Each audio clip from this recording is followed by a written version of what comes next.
Okay guys, तो आज हम लोग कॉस्टिंग का थर्ड चैप्टर बजट स्टार्ट करते हैं। इससे पहले टू चैप्टर्स हम लोगों का हो चुका है, like not through two, actually three chapters. Basic concept of costing हम लोग किए हैं। उसमें हम लोग variable, fixed, element of cost पूरा डिटेल में समझे। Next we have covered marginal costing, पूरा डिटेल में किए। नेक्स्ट उसके बाद हम लोग स्टैंडर्ड कॉस्टिंग का labour cost, material cost variance and in case of C inter जो एक्स्ट्रा था ओवरहेड वेरिएंस भी किए। नाउ बजट, ये तीनों चैप्टर बहुत इंपॉर्टेंट है, हर बार क्वेश्चन आता है तीनों चैप्टर। नाउ फॉर बजट क्या होता है, जैसे कि स्टैंडर्ड कॉस्टिंग चैप्टर में भी हम समझाए थे सर बजट क्या होता है, बिकॉज स्टैंडर्ड कॉस्टिंग हुआ था कि इसलिए बजटेड डेटा से हम लोग किए थे, याद आ रहा होगा तुम लोग को। बजट क्या होता है, जब भी ईयर बिगिनिंग होता है, जब भी ईयर बिगिनिंग होता है, न्यू ईयर का बिगिनिंग होता है, फॉर एग्जाम्पल अभी कौन सा ईयर स्टार्ट होने वाला है, 2023-24 FY स्टार्ट होगा। तो सब कंपनी क्या कर रहा होगा अभी, जैसे कि मेरा कंपनी भी अभी बजट का मीटिंग चल रहा है, हम बोला ना बजट का मीटिंग की वजह से अभी तुम लोग का ऑफिस डील होगा। तो क्या कर रहा है यहाँ पे, बेसिकली प्लानिंग कर रहा है,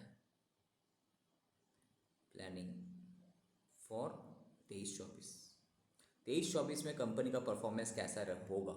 तो कंपनी क्या कर रहा है, अभी सब कंपनी बजट प्लानिंग कर रहा होगा 23-24 स्टार्ट होने से पहले। क्या चीज़ का प्लानिंग कर रहा होगा कि सर प्लानिंग फॉर प्रोडक्शंस, कि आने वाले साल में जो 22-23-24 है तो कितना प्रोडक्शन हमको करना है, ठीक है। प्लानिंग फॉर सेल्स, कि कितना सेल्स करना है। तो ऑब्वियसली प्रोडक्शन डिपेंड करता है किसके ऊपर, सेल्स के ऊपर। सेल्स कम होगा तो प्रोडक्शन कम करेंगे, ज़्यादा डिमांड है तो ज़्यादा प्रोडक्शन करने पड़ेगा हमको, ठीक है। थर्ड, क्या चीज़ का प्लानिंग करो, तो मटेरियल प्रोक्योरमेंट, मटेरियल प्रोक्योरमेंट बोलो या फिर रिक्वायरमेंट, कि सर ये जो प्रोडक्शन करेंगे इसके लिए कितना मटेरियल चाहिए होगा हमको, कहाँ कहाँ से परचेस करने होगा, ठीक है। तो प्रोडक्शंस हो गया, सेल्स हो गया, मटेरियल प्रोक्योरमेंट हो गया। नाउ इसी इसमें कंपनी अगर बोलता है कुछ एक्सपेंसन चाहिए, कुछ मॉडिफिकेशन चाहिए, ठीक है, तो वो सब भी यहीं पे प्लानिंग कर लेता है। आने वाले साल में क्या क्या हम लोग एक्सपेंसन करेंगे, मॉडिफिकेशन, न्यू प्रोडक्ट क्या डेवलप करना है नहीं करना है, सब कुछ कर लेता है। अब नाउ जो तुम्हारा नॉन फाइनेंस डिपार्टमेंट है, वो जो बजट मीटिंग होता है, जो बजट मीटिंग होता है, ठीक है, जैसे कि तुम लोग रेलवे बजट देखा या फाइनेंस का जो बजट पेश होता है, उसमें क्या होता है, आने वाले साल में क्या गवर्नमेंट का क्या एक्सपेंडिचर्स, क्या गवर्नमेंट प्लानिंग कर रहा है, इतना खर्चा करेगा, नॉट एक्चुअल एक्सपेंडिचर करेगा बोल रहा है, ठीक है। क्या इनकम होगा गवर्नमेंट का, ठीक है। सिमिलरली जब रेलवे बजट आता है तो रेल का सब कुछ देता है, तो सिमिलरली हर कंपनी एक बजट बनाता है। क्या चीज़ का बजट रहता है कि आने वाले साल में से प्रोडक्शंस क्या होगा, सेल्स क्या होगा, मटेरियल का प्लानिंग क्या रहेगा, एक्सपेंशन बजट क्या। Now what will be the income, what will be the expenditures down the line. अगर ये प्रोडक्शन से ये सेल्स होगा तो अकॉर्डिंगली मेरा इनकम क्या होगा, मेरा एक्सपेंडिचर्स क्या होगा, ठीक है। दैट मीन्स अब देखो, फॉर रॉ मटेरियल का एक्सपेंडिचर कैसे आया होगा, कि रॉ मटेरियल कितना हम कंज्यूम करेंगे, रॉ मटेरियल परचेस भी तो प्लानिंग करने होगा, कितना रॉ मटेरियल खरीदना है हमको, परचेस प्लानिंग करना है, ठीक है। परचेस क्वांटिटी भी रहेगा एंड परचेस प्राइस भी तुम प्लानिंग किया था। यही परचेस प्राइस ही क्या था, तुम्हारा स्टैंडर्ड प्राइस था, राइट। यही परचेस प्राइस जो स्टैंडर्ड कॉस्टिंग चैप्टर में हम देखे, यही मेरा स्टैंडर्ड प्राइस था ना, राइट। उसके बाद रॉ मटेरियल कितना यूज़ करेंगे हम, रॉ मटेरियल कंज्यूम कितना करेंगे हम प्रोडक्शन के लिए, राइट। आगे नहीं, हमको पता है कि एक मटेरियल बनाने में इतना लगता है। अगर हम तुमको बताए फॉर एग्जांपल ये यूसेज है, सब वो 100 kg पर यूनिट, ओके। अब नाउ प्रोडक्शन तुम प्लान किया कितना, 10,000 यूनिट्स बनाओगे, तो बताओ रॉ मटेरियल कितना लगेगा इतना बनाने के लिए, 1 लाख। 10,000 यूनिट इंटू 100, तो दैट मीन्स सब कुछ प्रोडक्शन प्लान के ऊपर डिपेंड करके डाउन दी लाइन मेरा पूरा एक्सपेंडिचर हमको प्लानिंग करने पड़ेगा, बैक कैलकुलेशंस कर करके पूरा प्लानिंग करने पड़ेगा।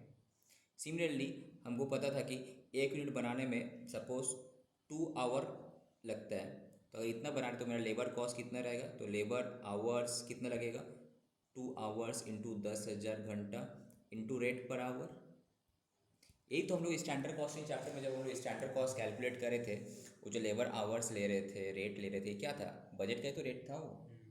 स्टैंडर्ड मतलब तो बजट, तो वो स्टैंडर्ड का एक नाम बोल सकते हो, बजटेड कॉस्ट हम लोग डिस्कस किए वहाँ पे स्टैंडर्ड कॉस्टिंग में। ठीक है, तो नाउ ये बजट जो है दैट मीन्स, अब क्वेश्चन ये होता है सर व्हाट इज बजट, ये तो समझ आया sir, budget means sir forecasting, forecasting for the future year, for the coming year, कि in the coming year what will be the our production plan, what will be the sales plan, sales का क्या planning रहेगा, तो and down the line what will be our material procure purchase, what will be the how the material will be procured, मतलब मेरा material balancing, resources कहाँ से आएगा, कितना मटेरियल चाहिए, कितना मैन पावर चाहिए, कितना एक्सपेंडिचर होगा, कितना इनकम होगा, accordingly will calculate, accordingly will calculate budgeted profit. हाँ कि नहीं, ये जो प्लानिंग किया, प्लान प्रॉफिट कैलकुलेट करेंगे, दैट इज साल का बिगिनिंग में तुमको पता है कि आने वाले साल में तुम्हारा क्या टारगेट है। तो विदाउट प्लानिंग, मैंने वर्क विदाउट अ प्लान मतलब फेलियर, ठीक है, तो विदाउट प्लानिंग कोई कंपनी आगे नहीं बढ़ सकता, तो you must have a planning. तो प्लानिंग कैसे होना चाहिए, जस्टिफाइबल होना चाहिए, depending on the market scenario होना चाहिए। अब सपोज प्रैक्टिकली, अब बजट, बजट का प्रिपरेशन कैसे होता होगा, नाउ बजट का प्रिपरेशंस, तो मेरा what will be the base, suppose for, suppose अगले साल हमको, सपोज बेस फॉर, हम तुमको बनाना, तुमको क्वेश्चन पूछा कि प्रोडक्शन कितना करना है बताओ, बेस फॉर प्रोडक्शन, अगले साल कितना प्रोडक्शन होगा इसका प्लानिंग करने के लिए बोल रहा है, तो हाउ विल डू दैट, तो इसका मतलब प्रोडक्शन कैलकुलेट करने पड़ेगा हमको। तो प्रोडक्शन कैलकुलेट करने के लिए व्हाट इंपॉर्टेंट इज, कौन सा डाटा तुमको चाहिए होगा बोलो, सर हम सेल्स कितना करेंगे, what will be your target sales, तुम कितना सेल्स करना चाह रहे हैं, राइट। सपोज हम सेल्स करने मांग रहे 1 लाख क्वांटिटी, ठीक है, इतना तुमको सेल्स करना है, तो इतना अगर सेल्स करना है उसके लिए तो प्रोडक्शन करना है हमको, बट कुछ तो मेरे पास हमेशा स्टॉक रहता है, ये साल जैसे ख़त्म होगा उस साल ये स्टॉक जो उस साल का ओपनिंग स्टॉक बन जाएगा ना, तो मेरे पास कुछ तो स्टॉक था, तो टारगेट से जितना, अब तुम हमेशा एक स्टॉक भी मेंटेन करना चाहता है, तो you wants to maintain a desired closing stock, suppose तुमको क्लोजिंग स्टॉक मेंटेन करना है सपोज 10,000, तो दैट मीन्स तुम्हारा रिक्वायरमेंट कितना है, 1,10,000 हमको क्वांटिटी चाहिए, कहाँ से चाहिए, तो either you do it from productions या ओपनिंग स्टॉक से ले, तो सोच मेरा पास ओपनिंग स्टॉक था कितना, सपोज 5,000 मेरे पास ओपनिंग स्टॉक था, ठीक है, तो बाकी 1,05,000 क्या करना है बोलो, प्रोडक्शन। तो इस तरह से प्रोडक्शन का प्लानिंग करेंगे ना, तो सामने वाला कंपनी क्या कर रहा होगा, वो सबसे पहले ही विल डिसाइड अपना सेल्स कितना, according to the market demand मेरा सेल्स क्या हो सकता है। तो नाउ प्रैक्टिकली तुम अगर if you are in the budget department, तुमको अगर ये काम बोला जाए कि सेल्स का प्लानिंग करो, तो तुम क्या करेगा, तो आई विल हम चेक करें क्या trend, past trend, past trend क्या था, मतलब कैसे, सपोज सपोज FY 20-21, FY 21-22, ठीक है, FY 22-23 जस्ट खत्म हुआ, इसमें हम देखेंगे कि मेरा सेल का जो परसेंटेज कितना जंप किया, कितना जंप किया, इस साल से इसका, इससे अगर हमको ये पता चला कि एवरेज तो 10% बढ़ेगा ही, तो हम यहाँ पे जो क्वांटिटी क्या करेंगे, लास्ट ईयर जो मेरा 22-23 में जितना माल बिका, ठीक है, उससे 10% 20% ज़्यादा करेंगे हम, है कि नहीं, या फिर अगर हमको दिख रहा है कि मार्केट में ये प्रोडक्ट का डिमांड और बढ़ने वाला है, तो 10 का जगह हम 10 से भी ज़्यादा 20% भी रख सकते हैं, ओके। तो इस तरह से तुम सेल्स का क्वांटिटी डिसाइड करेगा। Now what will be the selling price, sir what will be the selling price आप कैसे डिसाइड करोगे, वो भी एक प्लानिंग। तो अभी हम क्या करें, ट्रेंड चेक करेंगे कि मेरा 22-23 इसमें कितना कितना इंक्रीज कर रहा है सेलिंग प्राइस, तो अभी लास्ट मेरा सेलिंग प्राइस क्या चल रहा है, तो अकॉर्डिंगली आने वाले साल में मेरा सेलिंग प्राइस क्या होगा वो भी हम एस्टिमेट कर सकते हैं। इस तरह से मेरा सेल्स का क्वांटिटी, सेलिंग प्राइस हम डिसाइड कर सकते हैं, ओके। तो 1 महीना करेंगे तो हर मंथ वाइज इसको ब्रेक करने से मेरा month wise production, month wise पूरा सब कुछ हो जाएगा। तो नाउ अगर तुमसे कोई पूछे कि सर प्रोडक्शंस का कितना करना है कैलकुलेट करो, तो उसके लिए हम लोग को एक पेरेंट इक्वेशन याद होगा, कैसे बोला, तो तुमको पता है opening stock for finish goods के लिए मतलब प्रोडक्शन, ओपनिंग स्टॉक कितना है, हम इतना प्रोडक्शंस किए, दिस इक्वल टू व्हाट, बोलो क्या होना चाहिए। मेरे पास इतना स्टॉक है और इतना प्रोडक्शन हुआ, this equal to what sir, ये दोनों जो सेल सेल्स और सेल अगर नहीं आया होगा तो क्लोजिंग स्टॉक, यही तो पेरेंट इक्वेशन है। This is the parent equation ना। मेरे पास इतना ओपनिंग स्टॉक था, इतना हम और प्रोडक्शन करेंगे सोच रहे हैं, तो दोनों मिला के अल्टीमेटली क्या हुआ होगा, कुछ सेल होगा और जो सेल नहीं होगा वही मेरा क्लोजिंग स्टॉक रहेगा, unsold. What is closing stock, the unsold, जो कि ना अनसोल्ड है, वही मेरा क्लोजिंग स्टॉक है। तो इसमें से अगर तुमसे पूछे कि तुम प्रोडक्शन का प्लानिंग करो तो what will be the planning, production calculate करने के लिए बोला तो सेल्स इतना करना है हमको, प्लस क्लोजिंग स्टॉक इतना मेंटेन करना है हमको, ठीक है। और ओपनिंग इतना चाहिए हमको, इतना चाहिए, कहाँ से मीट करेंगे हम रिक्वायरमेंट, आइदर प्रोडक्शन या फिर ओपनिंग स्टॉक, तो पहले ओपनिंग स्टॉक को हटा लो, तो तुमको इतना प्रोडक्शन करने पड़ेगा, इसका मतलब समझ में आया। तो बिकॉज ये तुम्हारा पेरेंट इक्वेशन है, तुमको ये याद रखना है कि सर कोई भी फिनिश गुड्स का केस में ओपनिंग स्टॉक जो है इतना है, प्लस हम इतना प्रोडक्शन करेंगे या फिर कर रहे हैं, that must be equal to what, sale plus closing stock, हाँ कि नहीं। सर ओपन हटाने वाले का फिर करिए। समझ नहीं आ रहा क्या बोल रहे हो। सर ओपनिंग स्टॉक मतलब लेस करने वाले का फिर बताइए। तुमको सेल करना है 1 lakh, desire closing stock maintain करना है कितना, 1,10,000, तो तुमको टोटल कितना स्टॉक चाहिए, 1,10,000 चाहिए। इसको तुम कहाँ से सोर्स, इसका सोर्स क्या होगा, तुम कहाँ से लाओगे ये माल, कुछ तुम प्रोडक्शंस करोगे, कुछ तुम्हारे पास ओपनिंग स्टॉक ऑलरेडी था। तो अगर हम तुमको पूछे कि प्रोडक्शन निकालना है तो ओपनिंग स्टॉक तो कुछ था, तो उसको हटा दो, तो बाद में कि दैट मीन्स 1,05,000 हमको प्रोडक्शंस करना है, समझ में आ रहा है। Yes sir. अगर हम तुमको बोले 1,10,000 हमको चाहिए, तो तुम बोले सर ऑलरेडी तो 5,000 है हम लोग के पास स्टॉक, तो दैट मीन्स हम लोग को और 1,05,000 और प्रोडक्शन करने पड़ेगा, सिंपल, ठीक है। तो ओपनिंग स्टॉक और प्रोडक्शन जो है ये अल्टीमेटली क्या हुआ होगा, इसमें से कुछ सेल होगा और जो सेल नहीं हुआ होगा तो क्लोजिंग स्टॉक। तो अगर तुमको बोलेंगे प्रोडक्शन कैलकुलेट करो तो क्या करना होगा कि सेल इतना करना है हमको और इतना स्टॉक मेंटेन करना है, ये दिस इज माई रिक्वायरमेंट, तो how it will be fulfilled, minus कुछ ओपनिंग स्टॉक से कुछ प्रोडक्शन से, तो ओपनिंग स्टॉक से कितना आ रहा है हटा दो, तो बाद में कि जो कहाँ से आएगा प्रोडक्शन करने पड़ेगा तुमको। सिमिलरली अगर तुमसे पूछे सेल कैलकुलेट करो तो क्या करने होगा, सेल कैलकुलेट करना, तो ओपनिंग स्टॉक मेरे पास इतना था, प्रोडक्शन इतना है, तो टोटल माल इतना होना चाहिए, ठीक है। अब अभी बचा हुआ देख रहे मेरे पास इतना, तो बाकी कहाँ गया भाई, सेल हुआ है, हाँ कि नहीं। याद रखने का जरूरत नहीं, तो ऐसे ही याद हो जाए सर ओपनिंग स्टॉक इतना था, प्रोडक्शन इतना हम किए, इतना हम स्टॉक मेंटेन करेंगे, तो बात की कहाँ गया, सेल हुआ होगा। सिमिलरली अगर तुमसे कोई पूछे क्लोजिंग स्टॉक डायरेक्ट कैलकुलेट करो तो क्या होगा, मेरा पास ओपनिंग स्टॉक था इतना, आप प्रोडक्शन किए इतना और सेल हो गया इतना, तो बाद में कि जो बचा होगा क्या होना चाहिए, क्लोजिंग स्टॉक होना चाहिए। तो सब कुछ ये पेरेंट इक्वेशन है ना, तो बस ये याद रखना है तुमको कि sir opening stock plus production जो होता है ultimately it must be equal to sale plus closing stock. Why, अब देखो ये जो ओपनिंग स्टॉक प्रोडक्शन था ये कहाँ गया, कुछ सेल हुआ होगा कुछ क्लोजिंग स्टॉक है। अगर हम तुमसे पूछे प्रोडक्शन कैलकुलेट करो तो क्या होगा, सेल कितना किया तुम, क्लोजिंग स्टॉक कितना रखना है तुम है या फिर रखना है माइनस ओपनिंग स्टॉक। अगर हम तुमसे सेल कैलकुलेट करो कि ओपनिंग स्टॉक इतना था, इतना प्रोडक्शन करेंगे हुआ है और इतना मेरे पास क्लोजिंग स्टॉक है, तो क्या है बाद में कहाँ गया भाई, सेल हुआ है। क्लोजिंग स्टॉक कैसे कैलकुलेट, ओपनिंग स्टॉक इतना था प्लस प्रोडक्शन इतना हुआ है माइनस कर दो सेल, तो क्लोजिंग स्टॉक, ठीक है। तो ना अगर तुमसे पूछे प्रोडक्शन प्लानिंग करो तो आराम से कर सकते हैं, क्या होगा sales plus closing stock minus opening stock. इसको याद रखना है किस तरह से कि सेल इतना करेंगे, इतना स्टॉक मेंटेन करना है, टोटल इतना चाहिए, कहाँ से आएगा, आइदर प्रोडक्शन या फिर ओपनिंग स्टॉक, तो ओपनिंग स्टॉक हटाओ तो बाद में प्रोडक्शन से आएगा। क्लियर, कोई डाउट इसमें। तो इस तरह से तुम्हारा क्या होना, प्रोडक्शन का प्लानिंग करते हैं। सुना,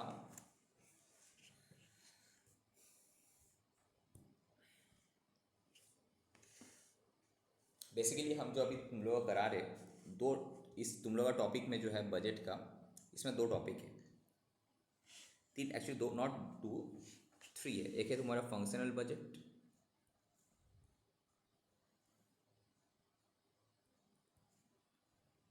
दूसरा है तुम्हारा फ्लेक्सिबल बजट, और इसी टॉपिक में देखना एक कैश बजट बोल के भी एक है, ठीक है। तो अभी हम लोग फंक्शनल करेंगे, फिर फ्लेक्सिबल, फिर ये। तो अभी फंक्शनल पे फोकस करें। फंक्शनल मतलब तुमको वर्ड से समझ में आ रहा है कि सब कुछ जो भी हो रहा प्रोडक्शन से related, not income expenditure. Functional budget में तुम्हारा क्या क्या आता है, इसको अब नेक्स्ट पेज में। अब जो हम करा रहे हैं ये तुम्हारा फंक्शनल बजट हम करा रहे हैं, फंक्शनल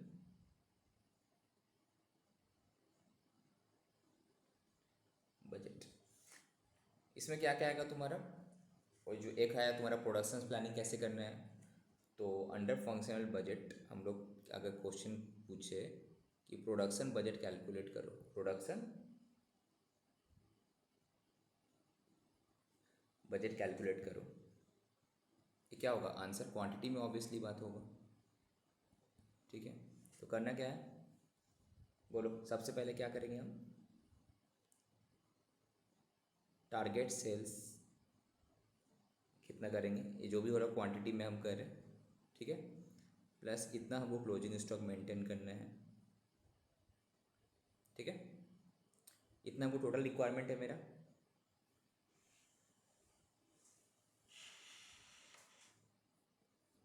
ठीक है।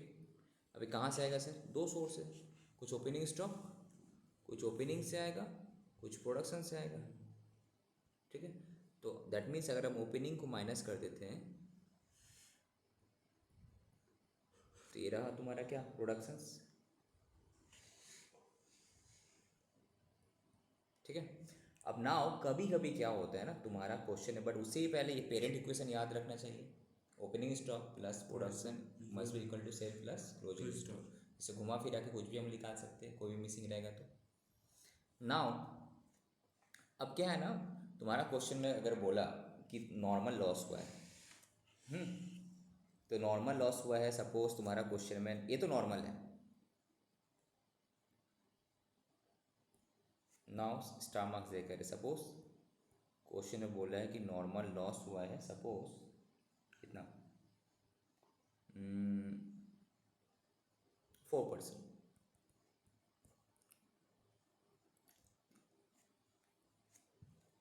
इसका मतलब हमको क्या करने पड़ेगा, कुछ नहीं, ये जो सब प्रोडक्शन हुआ होगा ये कितना हुआ होगा,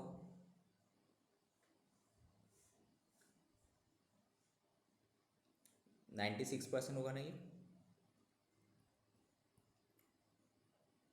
बोला जो तुम्हारा प्रोडक्ट हुआ है इसमें डिफेक्ट गुड्स लिख लेगा तुम्हारा, इस तरह बोला डिफेक्ट गुड्स लिख लेगा कितना 4%। तो 100 मेरा, दैट मीन्स ये जो है ये मेरा 100 नहीं है, दैट मीन्स ये हमको और ज़्यादा लेने पड़ेगा हमको। ये अभी आया नहीं हमको, तो ये 100 चाहिए ना, आई वॉन्ट दिस 100, बट ये 100 नहीं है। ये अभी अभी जो इस तरह से आया 96% आया, बिकॉज वो तो बोल दिया 4% इसमें डिफेक्ट है। तो हमको क्या करने पड़ेगा कि ये जो तुम्हारा प्रोडक्शन से आया इसके साथ हमको क्या करने पड़ेगा, गुड यूनिट्स जो है तुमको ऐड कर और ऐड करने पड़ेगा क्या, नॉर्मल लॉस कितना होगा तुम्हारा 4%। दैट मीन्स ये जो तुम्हारा आंसर आया होगा दिस 96 का वैल्यू आया होगा, ठीक है, इंटू करेंगे हम 4। तो ये ना, ये जो तुम्हारा आएगा तब जाके ये एक्चुअली 96 आया। अगर तुम्हारा क्वेश्चन में एक वर्ड है तो ये जो आया तुम्हारा क्या 96 आया, बट हमको तो पूरा 100 बनाने होगा, तब उसमें से जाके तुम्हारा जो 4% नुकसान आएगा तब जाके। एक एग्जाम्पल अभी हम करेंगे, अभी समझा दे रहे हैं, ठीक है, बोलने क्या मांग रहे। तो मोटा मोटी फॉर्मेट समझ में आया तुम लोगों को, इसमें कोई डाउट है कि नहीं बोलो। इसका दो एक एग्जाम्पल यहीं पे कर लेते बेटर होता, रुको तो एग्जाम्पल यहीं पे कर लेते, वेट इसको यहाँ पे मिटा देते।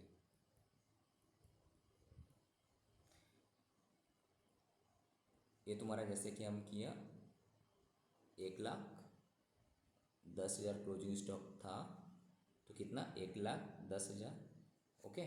मेरा पास ओपनिंग था 5,000, तो ये तुम्हारा आ गया 95,000, okay. But suppose same question में अब बोल दिया कि जो तुम्हारा प्रोडक्शन होगा ना उसमें से 4% तुम्हारा डिफेक्ट रहेगा, 4% क्या रहेगा ना डिफेक्ट रहेगा। तो दैट मीन्स सर ये तो सेम रहेगा 1,00,000, और यहाँ पे बोल रहा है कि 4% डिफेक्ट्स। तो प्रोडक्शन कितना करनी पड़ेगा इसका मतलब 1 लाख, उसके बाद ये 10,000, 1,10,000, ओपनिंग स्टॉक है 5,000, तो हमको तो चाहिए सर 95,000। ये जो 95,000 है क्या है, गुड यूनिट्स है ना, ये क्या है गुड सर यूनिट्स। 1,05,000। अच्छा 1 लाख, सॉरी 1,05,000, 1,05,000 तो ये क्या है, अच्छा वाला यूनिट है ना, ये गुड यूनिट्स, इतना चाहिए हमको अच्छा वाला यूनिट 1,05,000। बट तुम्हारा क्वेश्चन है बोल रहा है भाई 4% लॉस भी होगा, तो 1,05,000 बनाने से हो जाएगा, इसमें तो प्रोडक्शन ज़्यादा हुआ होगा उसमें से। इसका मतलब क्या है, इसका मतलब क्या है कि सर आपका जो प्रोडक्शन हुआ होगा वो ज़्यादा हुआ होगा, कितना 4% लॉस होने के बाद, दैट मीन्स ये जो है 96% का वैल्यू है ना। ये तो लॉस माइनस जो 4% डिफेक्ट माल है उसको हटाने के बाद का ही है, जैसे आपका 96 है, एक्चुअल में प्रोडक्शन ज़्यादा होगा तो कितना हुआ होगा, तो 1,05,000 जो है अगर 96 का वैल्यू है तो 4 का वैल्यू कितना डिवाइड करो, तो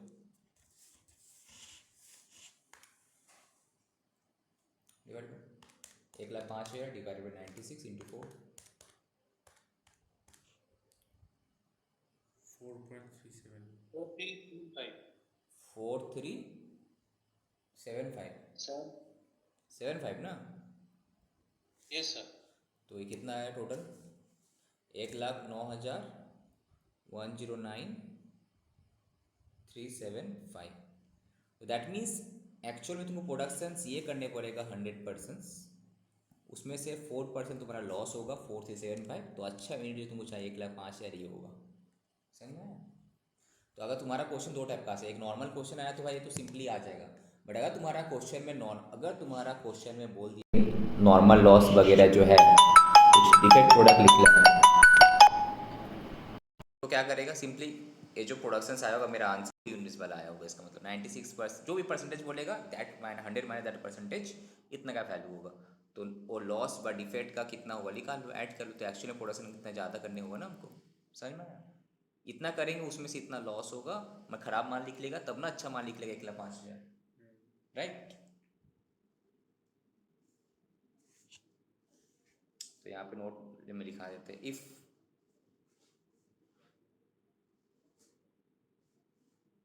नॉर्मल लॉस या फिर डिफेक्टिव इज ऑल्सो देयर, तब एक्चुअल प्रोडक्शन कितना होगा,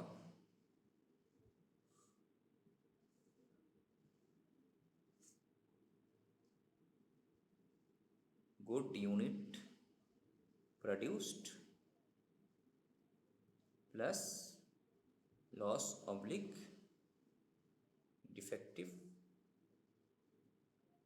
प्रोडक्शन, दोनों मिला कर होगा ना, आगे नहीं। इस केस में तुम्हारा ये रहा, क्लियर। सो इस तरह से हम लोग प्रोडक्शंस बजट कैलकुलेट कर सकते हैं। क्या चाहिए होगा तुम्हारा क्वेश्चन में डेटा, सेल्स का क्वांटिटी दिया रहेगा, क्लोजिंग स्टॉक दिया हुआ रहेगा, ओपनिंग स्टॉक दिया हुआ रहेगा, सेल्स प्लस क्लोजिंग स्टॉक कितना रखना है माइनस ओपनिंग स्टॉक, तो आ जाएगा प्रोडक्शन बजट, क्लियर। कोई डाउट इसमें किसी को।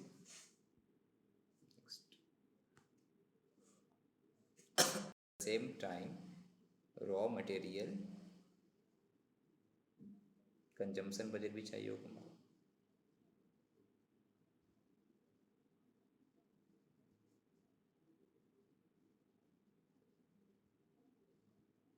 क्वांटिटी में हम जा रहे हैं। रॉ मटेरियल कंज्यूम कैसे निकालते हैं बोलो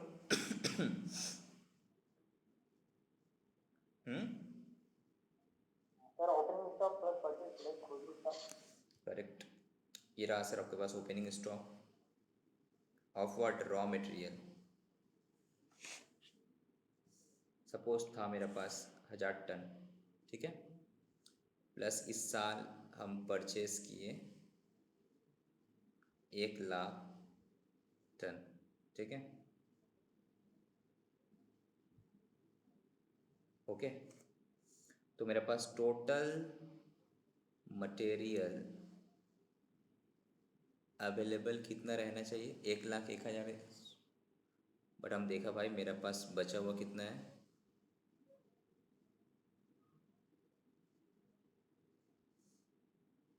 4,000 टन।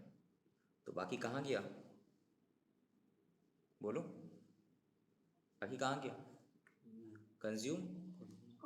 इसका मतलब बाकी हम यूज़ कर लिए होंगे, कंज्यूम मतलब प्रोडक्शंस में यूज़ कर लिए होंगे। कितना होगा, 97,000 टन हम कंज्यूम कर लिए होंगे, राइट।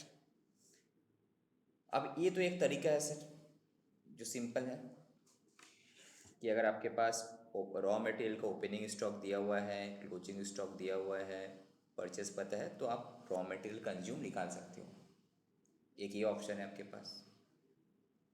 और अगर डायरेक्टली क्वेश्चन ने बता दिया कि यूसेज पर फिनिश्ड गुड्स, सपोज इस केस में हम तुमको बोले कि हमको चाहिए 1 यूनिट बनाने के लिए 1.5 टन ऑफ मटेरियल ए चाहिए, ठीक है। नाउ प्रोडक्शन कितना है ना, हम बोले प्रोडक्शन होगा 60,000, ठीक है। तो बताओ रॉ मटेरियल का कंजम्पशन या फिर आई कैन से रिक्वायरमेंट कितना है। इफ़ आई आस्क यू कि अगर 1 यूनिट बनाने में तुम्हारा 1.5 टन रॉ मटेरियल ए लगेगा, तो 60,000 अगर हम प्रोडक्शन करते हैं फिनिश गुड्स, ठीक है, तो कितना रॉ मटेरियल लगेगा, क्या करोगे, यूसेज पर finish goods into productions, right. तो क्या 1.5 इंटू प्रोडक्शन हम बोला 60,000, तो कितना होना चाहिए, 90,000 टन। एक दूसरा तरीका ये भी तो है, ठीक है। तो नॉर्मली बजट का केस में एक्चुअल कंजम्पशन इस तरह से हम लोग निकालते हैं, ये जो है ये एक्चुअल बेसिस में, ठीक है। बट बजट में क्या करते हैं, बजट में तो हम स्टैंडर्ड कॉस्टिंग जब चैप्टर तुम लोग किया तुमको पता है वहाँ पे क्या यूसेज था ना, वहाँ पे स्टैंडर्ड यूसेज, तो तुमको यूसेज पता ही रहता है कि 1 यूनिट इतना में 1 यूनिट बनाने में इतना रॉ मटेरियल लगना चाहिए। तो उस हिसाब से अगर इतना बनाएंगे तो मेरा रॉ मटेरियल का रिक्वायरमेंट कितना है, राइट। तो वी प्रेफर बजट में इस तरह से हम लोग कैलकुलेट करते हैं, ठीक है। तो ये जो है बजटेड रॉ मटेरियल रिक्वायरमेंट, इसी तरह से हम लोग कैलकुलेट करते हैं, कैसे, यूसेज इनटू प्रोडक्शन। 1 यूनिट बनाने में इतना अगर आप यूज़ कर लगेगा मटेरियल, तो इतना में कितना, सिंपल। दोनों प्रैक्टिकली हम लोग ऐसे करते हैं, opening stock plus purchase minus closing stock consume आ गया आपका, ठीक है। पर बजट चैप्टर में इस डेटा अगर नहीं रहा तो इस तरह से भी कर सकते, यूसेज दिया हुआ दोनों में से कोई भी दिया हुआ है तो दोनों में कोई भी तरीके से कर सकते हैं। 1 यूनिट बनाने में 1.5 टन लगा, ठीक है, इतना बनाने में कितना लगेगा, इतना चाहिए हमको, करेक्ट। तो अगर तुमसे कोई पूछे कि रॉ मटेरियल कंजम्पशन बजट निकालो या फिर रॉ मटेरियल, तो क्या करना है, सिंपली क्या करेंगे हम, फाइनली इसको अगर हम फाइनल करें यहाँ पे शूट या बॉक्स के अंदर अगर फेंके, क्या करना है हमको, रॉ मटेरियल का रिक्वायरमेंट, ठीक है, और इसको हम बोल सकते हैं यूसेज, ठीक है, मतलब per unit of finish goods, जो अभी हम मेरा केस में क्या था ये 1.5 टन इनटू व्हाट, एक्चुअल, या फिर इस केस में not actual, budgeted productions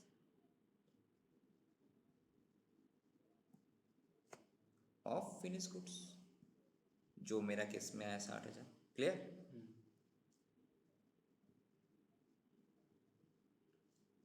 okay, कोई डाउट इसमें, तो तुमको प्रोडक्शन पता है, उससे मल्टीप्लाई कर दो, तुमको रॉ मटेरियल कितना चाहिए पता चल जाएगा तुमको।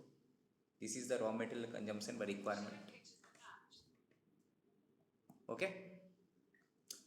अब तो सर रॉ मटेरियल रिक्वायरमेंट तो पता चल गया कि हमको इतना चाहिए, but the problem is that इतना रॉ मटेरियल आएगा कहाँ से, तो हमको परचेस का प्लानिंग करने पड़ेगा, स्टॉक बैलेंसिंग करने पड़ेगा, कितना हम स्टॉक मेंटेन करेंगे, कितना बाहर से परचेस करेंगे। तो अब तुम्हारा नेक्स्ट क्वेश्चन आ जाएगा सर यहाँ पे, व्हाट,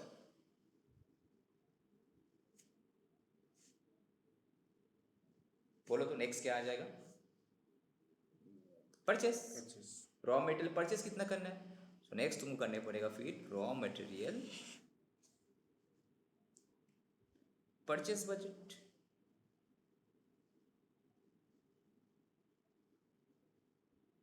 ये सब हम प्लानिंग कर रहे हैं कि प्रोडक्शन इतना करेंगे तो उसके लिए इतना रॉ मटेरियल चाहिए, इतना रॉ मटेरियल चाहिए तो इसके लिए परचेस कितना करने हो, कितना मेरे स्टॉक से हो जाएगा, हाँ कि नहीं? जितना कंजम्स रिक्वायरमेंट पूरा पूरी परचेस करेंगे तो कुछ तो स्टॉक से काम चली जाता है मेरा, कुछ तो स्टॉक मेंटेन करते हैं हम लोग, ठीक है भैया। हो सकता है जितना रिक्वायरमेंट है उससे ज़्यादा परचेस करने पड़ सकता है, बिकॉज हमको स्टॉक भी मेंटेन करना है, राइट। तो पेरेंट इक्वेशन हम लोग क्या देखें वहाँ पे, रॉ मटेरियल कंजम्पशन का। अगर तुमसे कोई पूछे कि परचेस कैलकुलेट करो तो ये मेरा पेरेंट इक्वेशन है, ये जो है पेरेंट इक्वेशन है। अगर तुमसे कोई पूछे परचेस कितना करेगा रॉ मटेरियल कैलकुलेट करो, कैसे कैलकुलेट करोगे, बोलो बोलो। अगर तुमसे कोई बोले कि परचेस कितना करना है रॉ मटेरियल, हाँ बोलो। Sale plus closing stock minus opening stock. फिर से बताओ। सेल्स प्लस क्लोजिंग अरे स्टॉक भाई, minus opening stock. How sales is coming यार, परचेज ऑफ रॉ मटेरियल तो सेल्स क्यों होगा? क्लोजिंग स्टॉक दैट मींस अरे सिंपली रॉ मटेरियल इतना कंज्यूम करना है तुमको, ठीक है, उल्टा चलना है ना, इतना कंज्यूम करना है प्लस तुमको ये स्टॉक भी मेंटेन करना है, तो this plus this minus opening stock. Simply तुम क्या की भाई, तुमको पता है opening stock of raw material plus purchase must be equal to what, raw material sale. तुम लोग क्यों बोल रहे हैं, कंज्यूम हुआ ना, यहाँ रॉ मटेरियल सेल कहाँ हो रहा है, consume plus closing stock.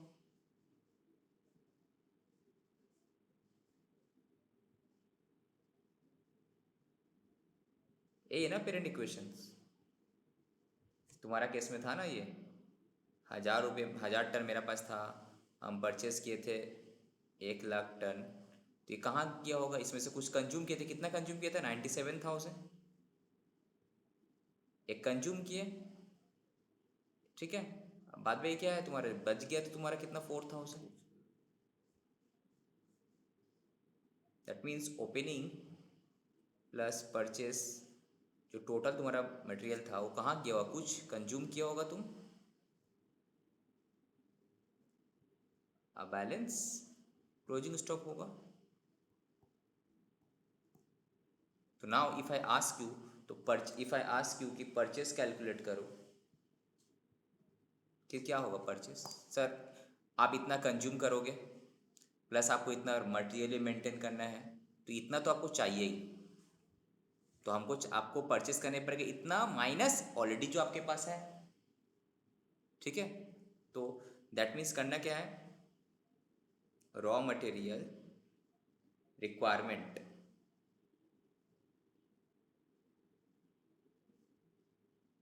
To achieve, क्या था तुम्हारा टारगेट प्रोडक्शन था ना, तो बजट करे ना, टारगेट प्रोडक्शन जितना था तुम्हारा इतना, ओके। इतना कितना रॉ मटेरियल चाहिए तुमको, जो टारगेट प्रोडक्शन, मेरा केस में सपोज टारगेट 60,000 बनाने के लिए हमको चाहिए 90,000 टन, ओके, प्लस कुछ तो स्टॉक भी तो हमको मेंटेन करने पड़ेगा, तो closing stock of raw material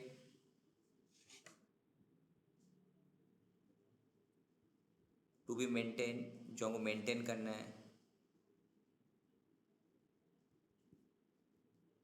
तो इतना तो हमको चाहिए। तुम्हारा केस में ये हो जाएगा 97,000, बोलो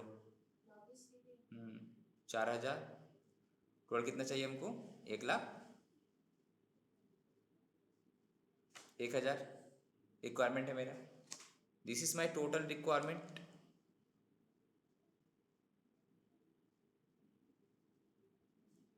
ये कहाँ से फुलफिल होगा, कुछ ओपनिंग स्टॉक है, कुछ परचेस करेंगे, सो which will be fulfilled from purchase and opening stock, हाँ कि नहीं? तो इसमें से अगर हमको परचेस चाहिए तो ओपनिंग स्टॉक से कितना तुम फुलफिल करेगा, माइनस कर पहले। So opening stock of raw material कितना है, इस केस में एग्जांपल में कितना लिया हम, 1000, तो 1000 माइनस करो, दैट मीन्स इतना अल्टीमेटली परचेस करने पड़ेगा, कितना, 1,00,000। समझ में आया कि नहीं समझ में आया, बोलो। हमको टारगेट क्वेश्चन में तुम्हारा टारगेट प्रोडक्शन दे देगा, तो उस हिसाब से हम कैलकुलेट कर लेंगे हमको मटेरियल चाहिए कितना। तो हम देखा कि हमको मटेरियल चाहिए इस हिसाब से 97, और यहाँ हिसाब से जाएगा तो 90,000, ओके। प्लस कुछ क्लोजिंग स्टॉक भी तो मेंटेन करने पड़ेगा, तो इतना मेरा रिक्वायरमेंट है प्लस इतना मैं क्लोजिंग स्टॉक में, टोटल हमको चाहिए 1,01,000। तो कहाँ से आएगा, कुछ ओपनिंग स्टॉक से कुछ परचेस से, तो ओपनिंग स्टॉक से कितना आ रहा है हटा दो, तो बाद बाकी इसका मतलब हमको परचेस से लाने पड़ेगा। ये तुम्हारा फॉर्मेट है क्यूटिया, अरे पेरेंट इक्वेशन है।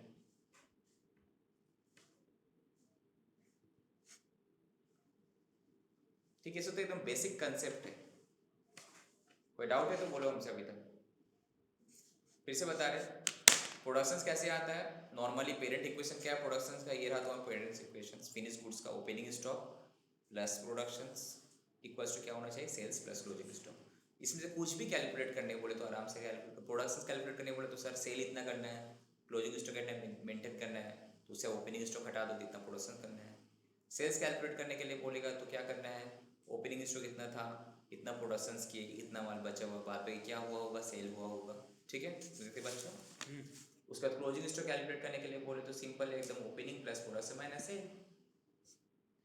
यहाँ पे अगर नॉर्मल लॉस था प्रोडक्शन का केस में, तो जो मेरा प्रोडक्शन आ रहा होगा इसका मतलब नॉर्मल लॉस माइनस है, डिफेक्टिव माइनस करने के बाद अच्छा वाला है, एक्चुअल में प्रोडक्शन ज़्यादा हुआ हो, इतना ज़्यादा इतना प्लस कर दो, वो 100 माइनस दैट लॉस, उतना का वैल्यू था वो, ठीक है।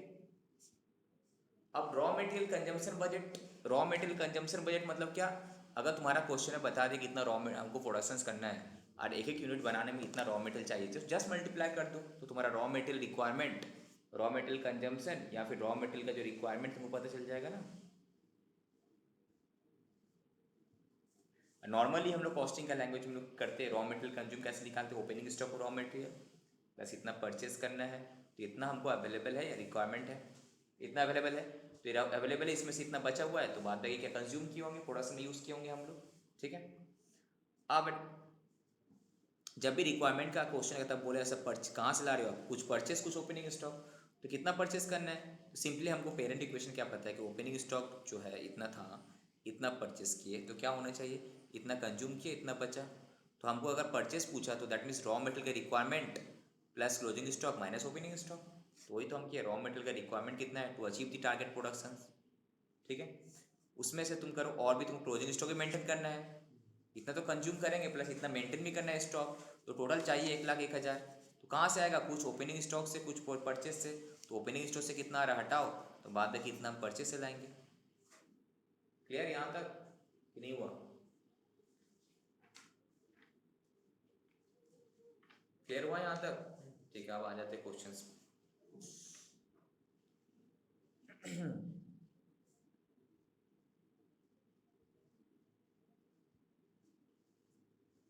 एक क्वेश्चन से, ठीक है।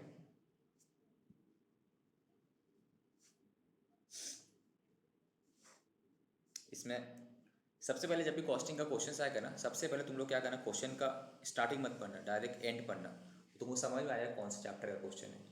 अदरवाइज तुम कहानी पढ़ते रहे समझ में नहीं आएगी कौन सा चैप्टर का क्वेश्चन, डायरेक्ट पढ़ लो क्वेश्चन में बोलने के हमारा प्रोडक्शन बजट, ये देख के समझ में आ गया होगा कि फंक्शन बजट का क्वेश्चन आएगा एग्जाम में, raw material consumption budget, right, raw material purchase budget and बोला price store ledger cart, easy. तो क्वेश्चन रीड करते हैं आप क्या बोल रहे हैं। एक पानी का बॉटल दे दो ना। अ सिंगल प्रोडक्ट कंपनी, एक कंपनी एक सिंगल प्रोडक्ट ही बनाता है, एस्टिमेट किया इट क्वार्टर वाइज, क्वार्टर मतलब क्या होता है, 3 महीना ना 4 महीना, 3 महीने, 3 मंथ्स, 3 मंथ्स, तो एक साल में 4 क्वार्टर होता है, राइट। तो quarter wise sales for the next year estimate किया। देखो एस्टिमेट मतलब प्लानिंग कर रहे हैं कि अगला साल मेरा सेल्स कितना होगा ना, इतना इतना इतना इतना, एक क्वांटिटी दे दिया, चारों क्वार्टर का अलग अलग सेल्स बता दिया। Okay clear. नाउ बोल रहा है कि opening stock of finish goods, ये क्या फिनिश गुड्स का है, कितना 6000 है, तो ओपनिंग स्टॉक कितना था 6000 है। And the company expects to maintain the closing stock of the finish goods at 12250 unit at the end of the year. मतलब यहाँ पे जब एंड होगा तो मेरा क्लोजिंग स्टॉक कितना होगा 12250, और जब स्टार्टिंग हुआ था तो ओपनिंग स्टॉक कितना था 6000, इतना ओपनिंग स्टॉक था, उसके बाद इतना सेल्स करना है, और ये एंड ऑफ द ईयर में इतना मेरा क्लोजिंग स्टॉक बचेगा। Okay bracket close. Next, the production pattern in each quarter मतलब हर 3 महीने में, इज बेस्ड ऑन, कैसे किया गया है उसको, based on 80% of the sales of the current quarter. मतलब ये जो तुम्हारा करेंट क्वार्टर का सेल्स है, इसमें से प्रोडक्शन कितना हुआ 80%, 80% of the current quarter, and बाकी 20% sales of the next quarter. इसका मतलब बाकी जो 20% किसका लेंगे, इसका लेंगे, यही फॉर्मेट चलेगा ना। फिर जब यहाँ पे आएंगे 80% ऑफ 37,500 प्लस 20% ऑफ 41,250। अगेन जब फोर्थ क्वार्टर में आएंगे, थर्ड क्वार्टर में आएंगे 80% ऑफ 41,250 प्लस 20% ऑफ कितना 45,000। ऐसे चलते रहेगा ना ये कहानी। समझ में आ रहा तुम लोगों को। Yes sir. करंट ईयर का 80% एंड नेक्स्ट करंट क्वार्टर का 80% एंड नेक्स्ट क्वार्टर का 20%। अगेन यहाँ पे करंट क्वार्टर का 80%, नेक्स्ट क्वार्टर का 20%, ऐसे करके करेगा कैलकुलेट, तो प्रोडक्शन कैलकुलेट हो जाएगा। Okay next. सर जब फोर्थ क्वार्टर में आएंगे तो, क्या बोल रहे हो, जब फोर्थ क्वार्टर में आएंगे तो, जब फोर्थ क्वार्टर में आ गया इसका 80%, नेक्स्ट में नहीं है, खत्म। नेक्स्ट क्वार्टर का नहीं देगा तो नहीं लेना है। नेक्स्ट कहाँ गया। अरे और ऐसे भी एक बात, एक कंपनी अगर रनिंग चल रहा है तो उसका तो हर क्वार्टर में तो फिगर रहेगा ना उसके पास, अनटिल अनलेस तुम उसको बंद करता है, जब तक तुम बिजनेस को क्लोज डाउन करते हैं। Now the company maintains 20% of the sales of the next quarter as, तो आगे तुम्हारा, the company maintains this 20% of sales as closing of the current quarter. Current quarter का जो क्लोजिंग है वो कितना होगा बोल रहे हैं, जो नेक्स्ट क्वार्टर का सेल का 20% इसमें इस साल करंट हर क्वार्टर का क्लोजिंग होगा। नेक्स्ट क्वार्टर का जो सेल्स है उसका 20% करंट क्वार्टर का क्लोजिंग होगा। ठीक है, 6,000 फॉर एग्जाम्पल 37,500 कर, इसका क्लोजिंग स्टॉक क्या होगा 37,500 का 20%, करो कितना आता है 37,500 का 20%, 7,500। ठीक है, इसी तरह से करने पड़ेगा। Next, opening stock. अब ये जो था फिनिश गुड्स का तो कहानी था खत्म, ये जितना भी था तुम्हारा फिनिश गुड्स से रिलेटेड था। तो इससे क्या क्वेश्चन पूछेगा, सिंपली प्रोडक्शन बजट कैलकुलेट करने के लिए बोलेगा। वो इतना सिंपल नहीं देगा, क्वार्टर वाइज कैलकुलेट करने के लिए देगा। ठीक है, नेक्स्ट क्या पूछा, raw opening stock of raw material in the beginning. ये रॉ मटेरियल का, इसको एक बार के लिए अभी स्टॉप करते, पहले प्रोडक्शन देख लेते हैं, ना तो कंफ्यूज हो जाएगा तुम लोग। ये है तुम्हारा रॉ मटेरियल का, बात नहीं करते, पहले हम प्रोडक्शन में देख लेते हैं। नाउ सबसे पहले हमको यहाँ पे क्या चीज़ में फोकस करने होगा, सर मेरा एनुअल प्रोडक्शन कितना होगा, राइट। तो मेरा सेल्स कितना आ रहा है बताओ तो, ऐड करो कितना आएगा, 1,53,750 होना चाहिए। 30,000 plus 1,53,750 होना चाहिए। ठीक है, वही आ रहा है। वही आएगा। अब देखो हमको देखना है कि अगले साल मेरा एनुअल प्रोडक्शन क्या होगा। तो हम क्या करें, sales plus closing stock minus opening stock, तो ये मेरा प्रोडक्शन होगा। तो total number of unit to be produce in the next year, यही होगा ना, यस एंड नो, सिंपल तरीके से यही होगा ना। मेरा सेल्स है, पता है हमको चारों क्वार्टर का सेल्स को जोड़ लिए हम, इतना सेल्स करना है, ये जो भी है क्वांटिटी में हम लोग कर रहे हैं। ओके, इतना क्लोजिंग स्टॉक तो बोल ही दिया ना 12,000 कितना 250, तो क्लोजिंग स्टॉक इतना मेंटेन करना है, और ओपनिंग स्टॉक तो था ही कितना 6,000, तो आ गया तुम्हारा इतना number of units B produce in the next year 1,60,000, खत्म। अब नाउ हमको बोला था प्रोडक्शन बजट निकालो क्वार्टर वाइज, इसका 1 2 3 हर क्वार्टर का निकालो, ठीक है। तो कैसे करेंगे हम लोग उसके लिए, देखो अल्टीमेटली तुम्हारा आंसर 1,60,000 आना चाहिए, जो तुमको पता है 1,60,000 आएगा, बट इसको ब्रेक करना है चारों क्वार्टर में, you have to break it. But ये तो एक बार में से नहीं लिख लिया, कैसे फंडा क्या बोला था, जो तुम्हारा करंट क्वार्टर का सेल रहेगा उसका कितना लेना है 80%। तो सर एक काम करते हैं, हम लिख लेते हैं सेल किसका 30 37 500 41 250 45, तो बस इसका इंटू 80% कर दो आप, जिसको हम नाम दे सकते हैं ए, इसको नाम दे दो ए, इसको नाम दे दो बी, राइट। ये क्या हो जाएगा बी, सर 80%।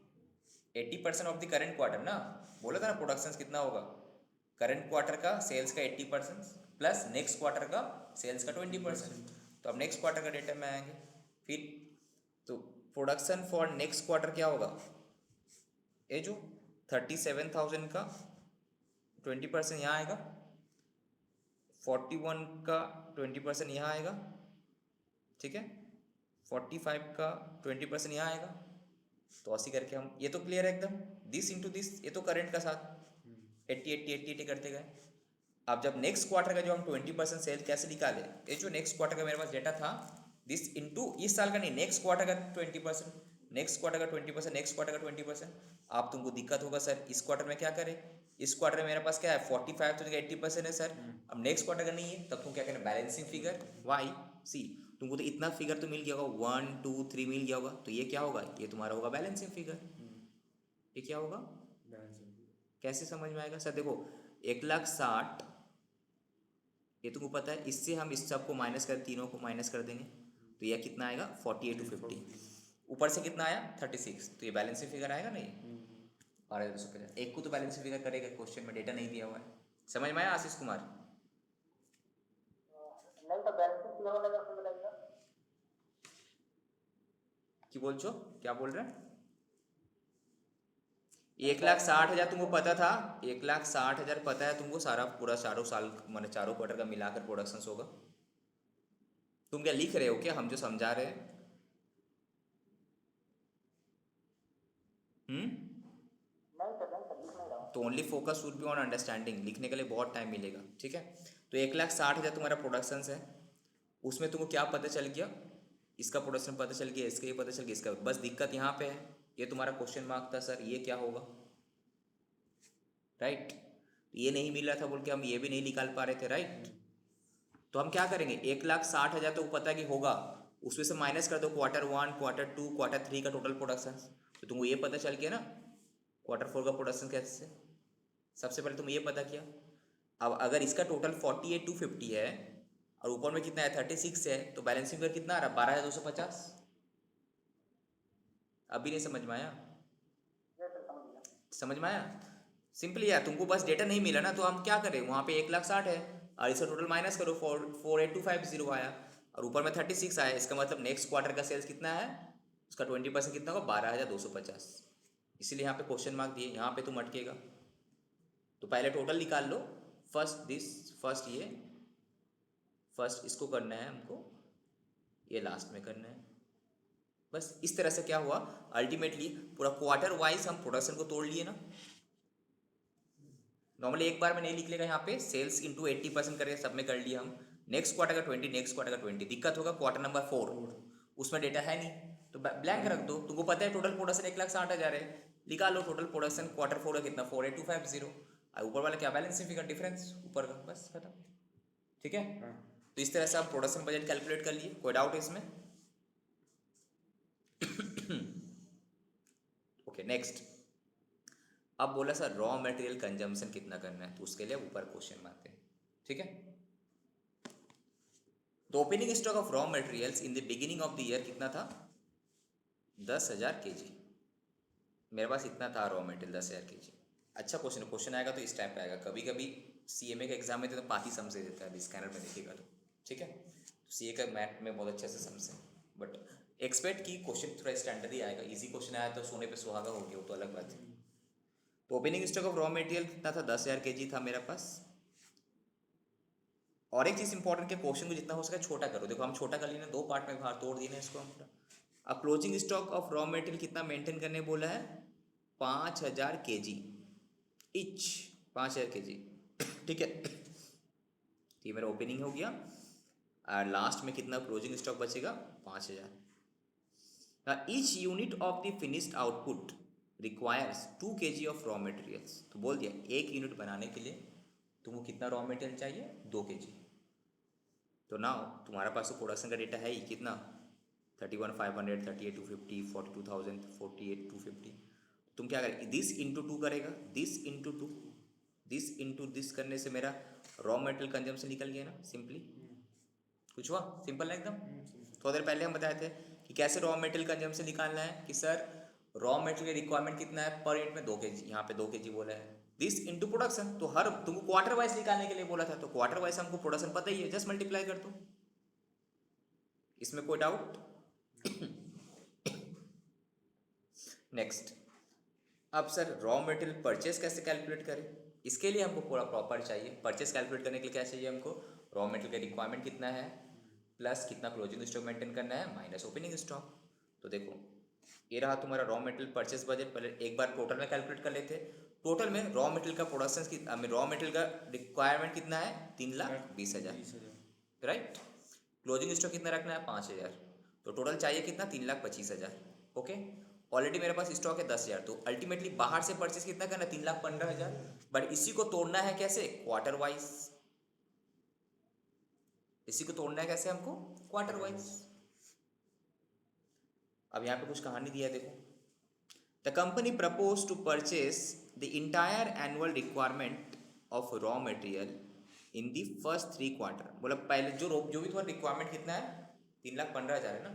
ये 3,15,000 तुम्हारा रिक्वायरमेंट जो है इसको बोल रहा है कि एक ही बार फर्स्ट 3 क्वार्टर में परचेस कर लेगा और उसका प्राइस भी दिया हुआ है। कैसे कैसे? फर्स्ट क्वार्टर में 30%, नेक्स्ट क्वार्टर में 50, नेक्स्ट में 20, अल्टीमेटली 100 हो गया। और सिंपल है। अब परचेस बजट कैलकुलेट करने के लिए बोला, तो अब क्या करना है? इसका कितना 30%, 50-20, सिंपली ना कितना करना है हमको 3,15,000 का 30%, 3,15,000 का 50%, 3,15,000 का 20%। तो तुम्हारा आगे क्वांटिटी कितना परचेस करना है बाहर से। अब प्राइस तो क्वेश्चन में दिया हुआ है, तो परचेस का अमाउंट ही पता चल गया तुमको। तो now this is the raw material purchase budget in value, ये था इन क्वांटिटी। अगर तुमको क्वेश्चन में पूछे तो दोनों करके दिखाना है तुमको, खाली ये करने से आंसर नहीं मिलेगा, तुमको ये तोड़ के भी करने पड़ेगा क्वार्टर वाइज। ठीक है, इसमें कोई डाउट? क्या करना है, पहले हम ओवरऑल निकाल लिए, उसके बाद बिकॉज ये अगर नहीं निकालते तो हम परसेंटेज में तोड़ते कैसे, नहीं तोड़ पाते, तो इसलिए ये कैलकुलेट करना ज़रूरी है हमको। उसके बाद 30, 50 एंड 20 रेशियो में तोड़ दिया। 3 क्वार्टर में लेना है, परचेस प्राइस दिया हुआ तो अमाउंट आ गया। ठीक है, कोई doubt? Raw material purchase budget. No sir. अब कुछ पूछा है भाई स्टोर्स लेजर मेंटेन करो, तो एकदम ये जो स्टोर्स लेजर है ये तुम्हारा मटेरियल चैप्टर में भी है। मटेरियल कॉस्ट जो चैप्टर करेंगे इसको एकदम सिंपल है, यहाँ पे भी दिखा देते हैं इसको घुमाने पड़ेगा।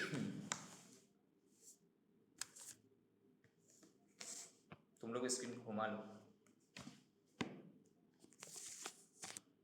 जो यूट्यूब में देखता है वो भी अपना स्क्रीन को घुमा लेना। नाउ प्राइस स्टोर लेजर, ये जो भी रॉ मटेरियल हम परचेस किए होंगे उसका एक लेजर मेंटेन हुआ होगा ना। कैसे? मेरा पास ओपनिंग बैलेंस था 10,000 kg, उसका रेट कितना था ओपनिंग बैलेंस का, देखो यहाँ पे क्वेश्चन ने बता दिया होगा।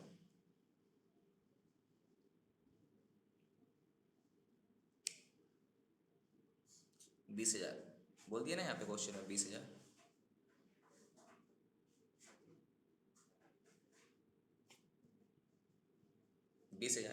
तो ये अगर वैल्यू 20,000 है तो ये प्राइस रेट कैसे लिख लेगा, जस्ट डिवाइड करके निकाल लिया, 20,000 डिवाइड बाय क्वांटिटी, करेक्ट। अभी हम दूसरे क्वार्टर में फोकस नहीं करते। नेक्स्ट उसी क्वार्टर में परचेस क्या किए होंगे 94,500, कितने रुपये 2 रुपये करके 1,89,000 हुआ, करेक्ट। अब उसी क्वार्टर में तुम कंजम्पशन भी तो किया होगा रॉ मटेरियल, ये मेरा पास था इतना आया, ये माइनस हुआ, कंजम्पशन कितना किया क्वेश्चन में दिया हुआ, देखो तुम किया था 63,000। नाउ 63,000 जो मेरा कंज्यूम किया, रेट क्या होगा, तो कौन सा वाला किया होगा यहाँ पे, लीफो फीफो कौन सा, हम यहाँ पे ये लोग बोला है फीफो मेथड यूज़ करें। फीफो मेथड मतलब होता है फर्स्ट इन फर्स्ट आउट, जो मटेरियल मेरे पास पहले से था उसको पहले कंज्यूम करेंगे, तो हम पहले कौन सा कंज्यूम किए होंगे, हम 10,000 वाला ओपनिंग स्टॉक से, बाद में फिर 94,500 से किए होंगे। तो अल्टीमेटली दोनों का रेट सेम है, तो एक ही बार में हम लिख दिए, खत्म। अब जो मेरे पास बैलेंस बचा होगा, ए माइन opening plus purchase minus consumption क्या होता है, क्लोजिंग स्टॉक। इसका वैल्यू कैसे निकालेंगे सर, ये जो क्लोजिंग स्टॉक है कौन सा वाला, इसी में से ही है, तो इसका रेट तो 2 रुपये करके होना चाहिए, तो बस ये सेम बाकी का भी, बस। ठीक है, कोई डाउट इसमें?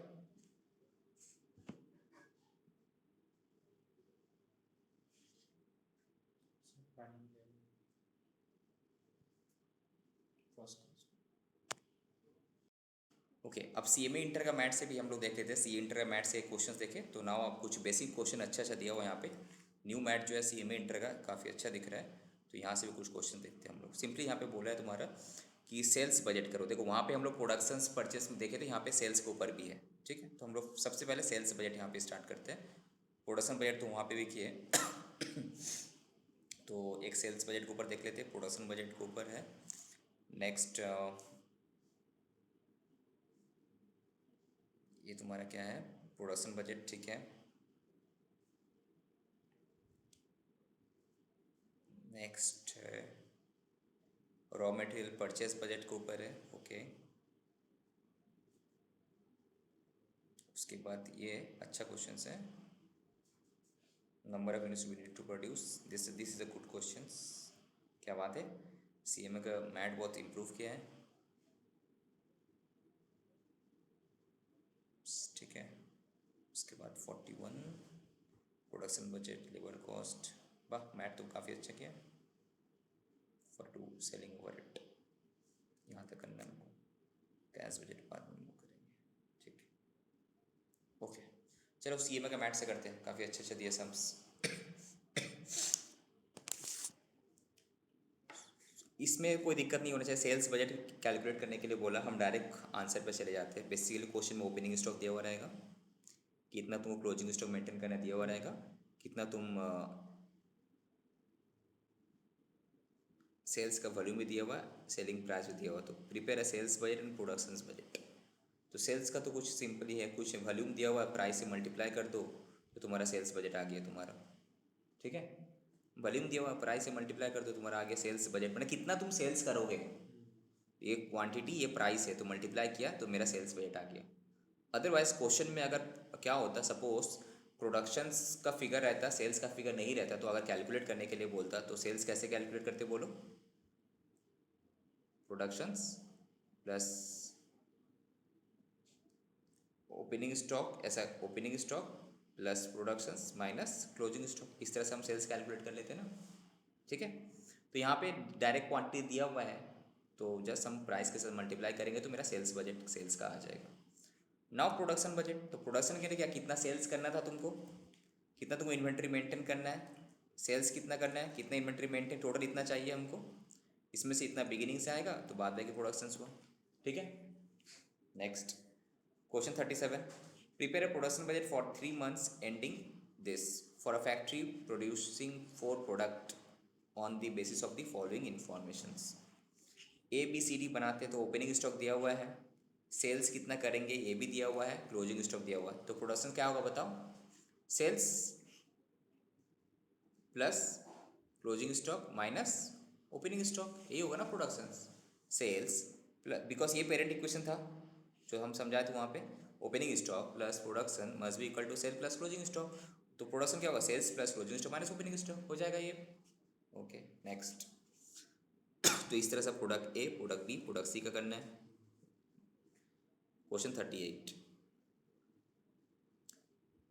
यहाँ पे प्रोडक्ट एक्स दिया, प्रोडक्ट वाई दिया हुआ है, प्रोडक्शंस कितना करेंगे दे दिया है, डायरेक्ट मटेरियल कितना लगेगा, 1 यूनिट बनाने में मटेरियल कॉस्ट दे दिया है, इसका इतना इसका इतना, वेजेस का कॉस्ट भी दे दिया, इसका इतना इसका इतना, ओके।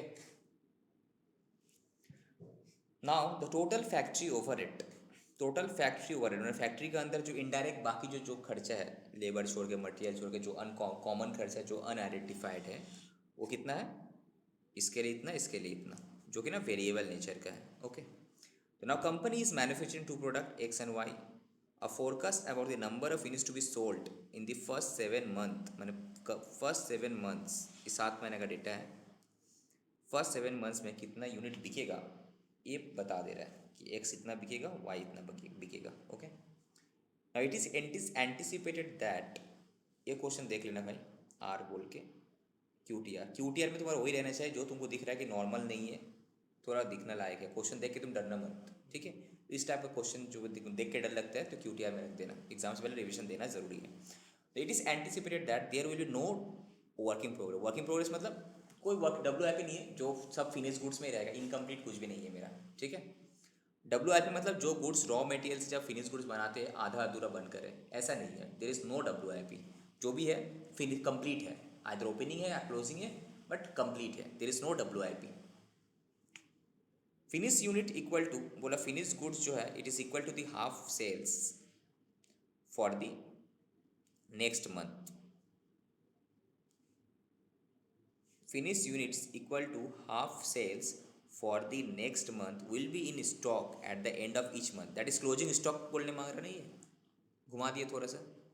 क्लोजिंग स्टॉक कितना होगा, हाफ ऑफ नेक्स्ट मंथ का sale, half of next month का क्या सेल, जो नेक्स्ट मंथ का सेल होगा उसका हाफ तुम्हारा क्या होगा, क्लोजिंग स्टॉक होगा, राइट। तुम एक काम करो, जूम में लॉगिन कर लो ना, तो हम जो लिखे तो समझ में आएगा ना, बेस्ट है। लॉगिन करो उसमें, वाईफाई चाहिए बेटा, तो उसमें नहीं, मेरा लॉग इससे लिंक से एक मिनट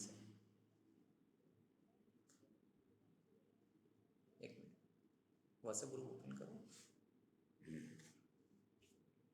ठीक है। तो now prepare for 6 months ending 30 June a production budget and summarise cost of production. Production budget के साथ साथ बोला है यहाँ पे, देखो न्यू नया चीज़ बोला है, कॉस्ट ऑफ प्रोडक्शन भी कैलकुलेट करो तुम। अच्छा क्वेश्चन है ये, ठीक है। लॉगिन किया, ओके। सो नाउ सबसे पहले क्या करें, सिंपली प्रोडक्शन बजट करेंगे हम लोग 6 months का, जनवरी फरवरी मार्च अप्रैल मई जून। तो प्रोडक्शन बजट के लिए क्या चाहिए हमको, बोलो सेल्स, बताओ क्या चाहिए, sales plus closing stock minus opening stock, ठीक है। तो ये आ गया तुम्हारा प्रोडक्शन। सेल्स का दिया हुआ हर मंथ का, यस सर हर मंथ का सेल्स दिया हुआ, तो हम फटाफट हम लोग लिख लेंगे यहाँ पे सेल्स हर मंथ का, ठीक है। उसके बाद क्लोजिंग स्टॉक तो दिया हुआ नहीं है, तो कैसे कैलकुलेट, नेक्स्ट मंथ का कितना, हाफ बोला है ना, क्लोजिंग स्टॉक कितना होगा, नेक्स्ट मंथ का हाफ, ये जो नेक्स्ट मंथ का हाफ, नेक्स्ट मंथ का हाफ, समझ में आ रहा आशीष कुमार, नेक्स्ट मंथ का हाफ, नेक्स्ट मंथ का हाफ, नेक्स्ट मंथ का हाफ। अब इसका क्या होगा, जून जुलाई कितना था, जुलाई का था तुम्हारा 20,000, तो उसका हाफ, ओके। तो जिस तरह से क्वेश्चन बोलेगा उस तरह से सिर्फ करते जाना है। तो तुम्हारा क्लोजिंग स्टॉक भी आ गया, तो सेल्स प्लस क्लोजिंग स्टॉक। अब तुम्हारा क्वेश्चन में क्या चाहिए, ओपनिंग स्टॉक। तो स्टार्टिंग में देखो तुम्हारा क्वेश्चन में ओपनिंग स्टॉक दिया होगा कितना, कहाँ गया, जनवरी कहीं तो ओपनिंग स्टॉक है,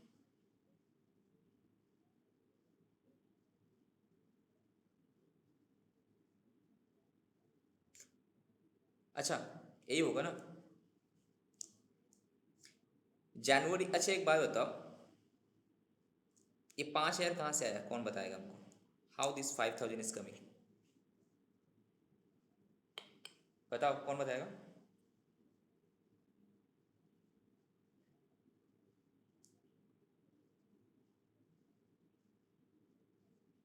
बोलो।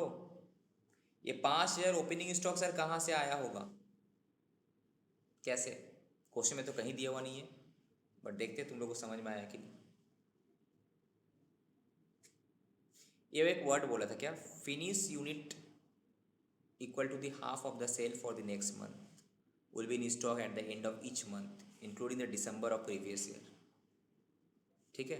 तो नाउ अगर हम तुमसे पूछे कि दिसंबर का एंड में क्लोजिंग स्टॉक कितना होगा, तो इसका आंसर क्या होगा, बोल, सर सेल का, सेल ऑफ व्हाट, जनवरी, जनवरी में जो सेल होगा उसका हाफ। तो जनवरी में सेल कितना है, 10,000 ना, उसी का हाफ होगा ना, तब इसका मतलब, ठीक है कि नहीं, समझ में आया। तो यहाँ पे तुम लोग से गलती हो सकता है, तो यहाँ पे लिख लेना भाई फोकस, तो यहाँ पे लिख लेना फोकस। देखो स्टार्टिंग में एक वर्ड बोल दिया, कि जो भी क्लोजिंग स्टॉक है वो क्या होगा, अगला महीना का सेल का हाफ होगा। तो अब तुम जनवरी का ओपनिंग स्टॉक कैसे निकालोगे? जनवरी का कैन आई से कि जनवरी का opening stock equals to closing stock of what, दिसंबर ना। तो क्लोजिंग स्टॉक ऑफ दिसंबर क्या होगा, जनवरी का सेल्स का हाफ,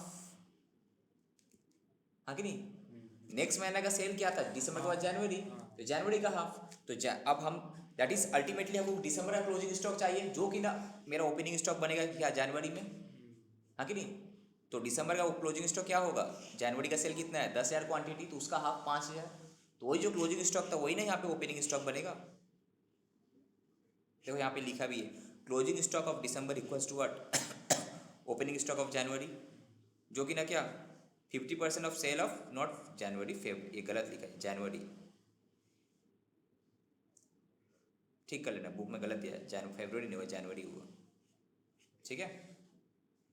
तो closing stock December equals to what 50% sale of January ना, नेक्स्ट मंथ बोला था ना, तो 5,000, समझ में आया।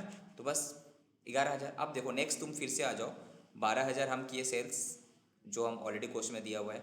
अब चाहिए क्लोजिंग स्टॉक कितना चाहिए इसका हमको, क्लोजिंग स्टॉक कितना बोला है, नेक्स्ट मंथ जो तुम्हारा होगा सेल्स का 8,000, ये मेरा क्लोजिंग स्टॉक आ गया, दिस और दिस, ठीक है। अब नाउ ये रहा टोटल। अब सर ओपनिंग स्टॉक कैसे होगा, एक बात बताओ, अगला महीने का जो क्लोजिंग स्टॉक है वही ना तुम्हारा ओपनिंग स्टॉक होगा, राइट। देखो अगला महीने का क्लोजिंग स्टॉक ओपनिंग स्टॉक, अगला महीने का closing stock opening stock, closing stock opening stock, closing stock opening stock, right. जनवरी का जो क्लोजिंग स्टॉक आया 6,000, वही तो फरवरी का ओपनिंग स्टॉक होगा। फरवरी का जो क्लोजिंग स्टॉक आया 8,000, वही ना मार्च का क्लोजिंग स्टॉक होगा, राइट।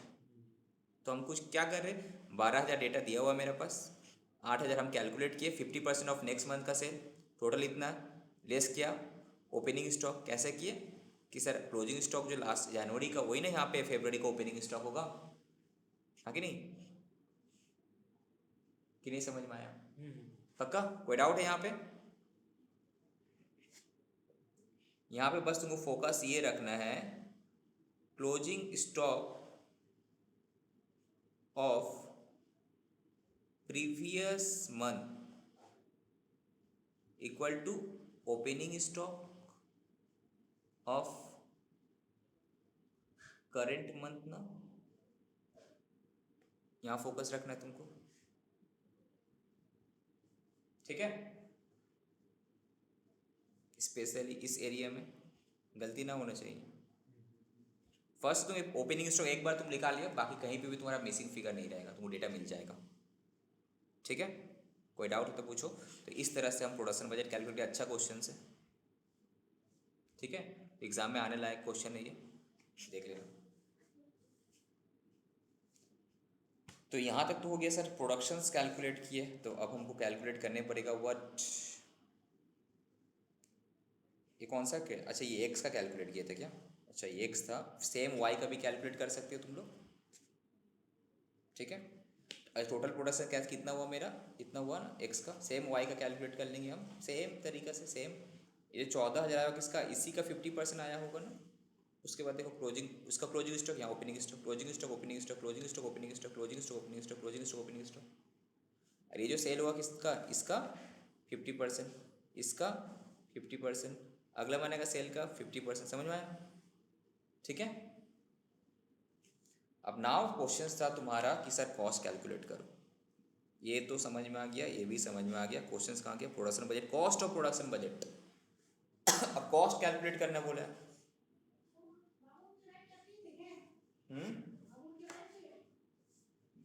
बांधे हुए नहीं है क्या,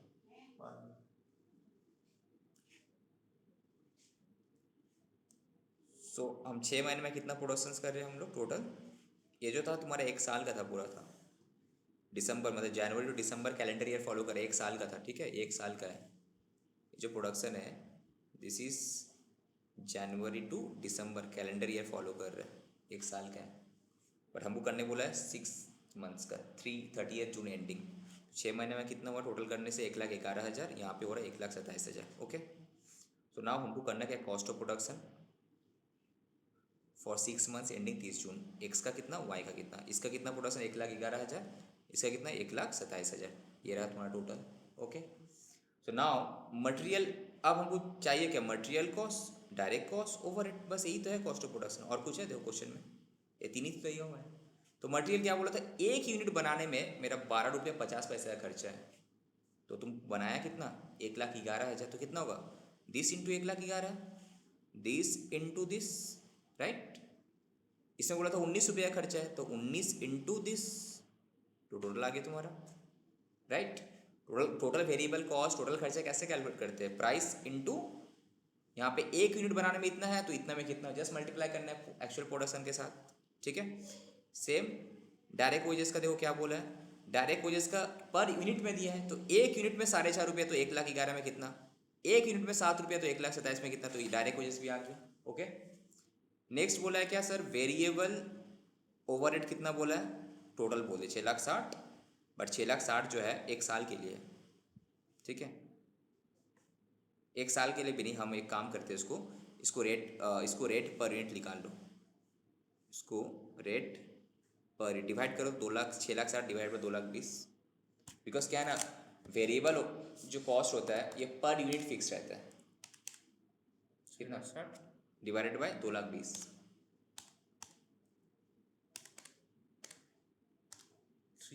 3, इसका कितना आ रहा है 9,60,000 डिवाइडेड बाय 2,40,000,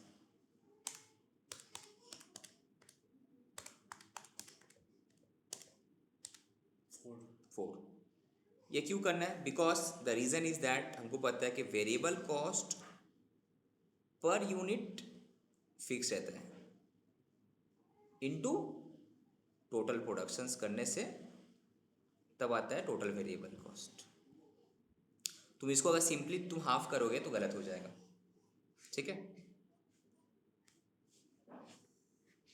तो यहाँ पे एक में 3 रुपया, तो 1,11,000 में कितना, यहाँ पे एक में 4 रुपया, ठीक है, 1,27,000 में कितना, तो आ गया तुम्हारा, this is my cost of production, this is my cost of production, ये टोटल कॉस्ट ऑफ प्रोडक्शन, ठीक है। तो ये कैलकुलेशन दिखाए थे, वेरिएबल ओवरहेड पर यूनिट कैसे निकालना है, simply total cost divided by productions, variable total खर्चा variable over divided by productions, तो रेट पर यूनिट निकल गया ना यहाँ पे। This is a good question, आने लायक क्वेश्चन एग्जाम में, देख लेना, ठीक है, कोई डाउट। नेक्स्ट परचेस बजट बोला है, तो परचेस बजट तो देख लेते हैं एक बार क्या बोला है, तो सिंपल है, परचेस वर्ड बोला है, इसका मतलब क्या करने पड़ेगा बोले तो total requirement plus closing stock minus opening stock. देखो हर प्रोडक्ट का टोटल रिक्वायरमेंट दिया हुआ है, तो अगर ये मेरा ए है, ये मेरा बी है, तो ये मेरा सी, तो A plus B minus C, हाँ कि नहीं, requirement plus closing stock minus opening stock, आगे तुम्हारा परचेस, बस ये जो पेरेंट इक्वेशन था, opening stock plus purchase must equal to what, consumption plus closing stock, तो परचेस क्या हुआ, consumption plus closing stock minus opening stock, right. वो यहाँ पे भी किया है, consumption plus closing stock minus opening stock, तो आगे परचेस। अब प्राइस दिया हुआ, तो ये रहा तुम्हारा budgeted price I mean budgeted cost, हो गया। बोला था ना रॉ मटेरियल परचेस बजट निकालो, तो अगर तुम्हारा क्वेश्चन में प्राइस भी दिया हुआ है, तो क्वांटिटी के साथ साथ तुम अगर यहाँ पे सॉल्व कर देगा तो हाफ काट लेगा, तुमको प्राइस के साथ वैल्यू में भी निकालना है। जब भी तुम्हारा क्वेश्चन में प्राइस दिया हुआ है, वैल्यू दिया हुआ है, तो क्वांटिटी के साथ साथ तुमको वैल्यू में भी निकालना है। ओके, क्लियर, यहाँ तक कोई डाउट, ठीक है, तो पक्का। अब आ जाते हैं दूसरा question number 40। The following data on productions material required for product X Y and inventory pertain to the budget of 11 company. क्या बोल रहा है देखते हैं। प्रोडक्ट एक्स का एंड वाई का प्रोडक्शंस दिया हुआ है, वाई का भी प्रोडक्शंस दिया हुआ है। मटेरियल ए कितना लगेगा 3, एक में 3 लगता है, इसमें 4, इसमें 1, इसमें 6.5। ओके, इन्वेंट्री कितना है ए का, ए बिगिनिंग, ए भी इसका बिगिनिंग, ए इसका क्लोजिंग दिया हुआ है, प्राइस दिया हुआ है, ठीक है। Now determine the number of materials unit needed to produce product X and Y। कैसे निकालेगा बोलो, कौन बताएगा, कितना रिक्वायरमेंट चाहिए, रॉ मटेरियल का रिक्वायरमेंट कितना होगा product X and product Y बनाने में, बोलो एक यूनिट एक्स बनाने के लिए कितना ए चाहिए तुमको? एक यूनिट ए बनाने के लिए कितना ए चाहिए एक्स बनाने के लिए? 3 ना? 3 हाँ। तो 2 है के लिए कितना चाहिए? 2 × 3 6000, तो आगे ना 6000। सिमिलरली एक यूनिट पहले एक्स का बनाएंगे हम, देखो एक्स का अलग, वाई, यहाँ पे प्रॉब्लम क्या है, तुम लोग से प्रेजेंटेशन में गलती हो सकता है, यहाँ पे अलग अलग करना है। एक्स के लिए, एक्स बनाने के लिए भी ए बी चाहिए, वाई बनाने के लिए भी ए बी चाहिए। ओके, तो अब यहाँ पे बोला कि determine the number of material unit to be needed to produce product X and Y. तो ए कहाँ कहाँ लगेगा? एक्स में भी चाहिए होगा, वाई में भी चाहिए होगा, बी एक्स में भी चाहिए होगा, वाई में भी चाहिए होगा। तो पहले हम एक एक करके देखते हैं। तो एक्स बनाने में ए कितना चाहिए? 6000। तो एक्स बनाने में वाई कितना चाहिए? 2000 × 4 6000। अगेन वाई बनाने में एक्स कितना चाहिए? ए कितना चाहिए? 1 × 2000। ठीक है। वाई बनाने में बी कितना चाहिए? This into this, this into this. तो टोटल कितना चाहिए? This plus this, this plus this. कोई डाउट इसमें?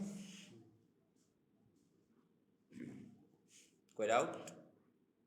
तो देखो लास्ट में टोटल कर ही दिया यहाँ पे 9000 और 27,500।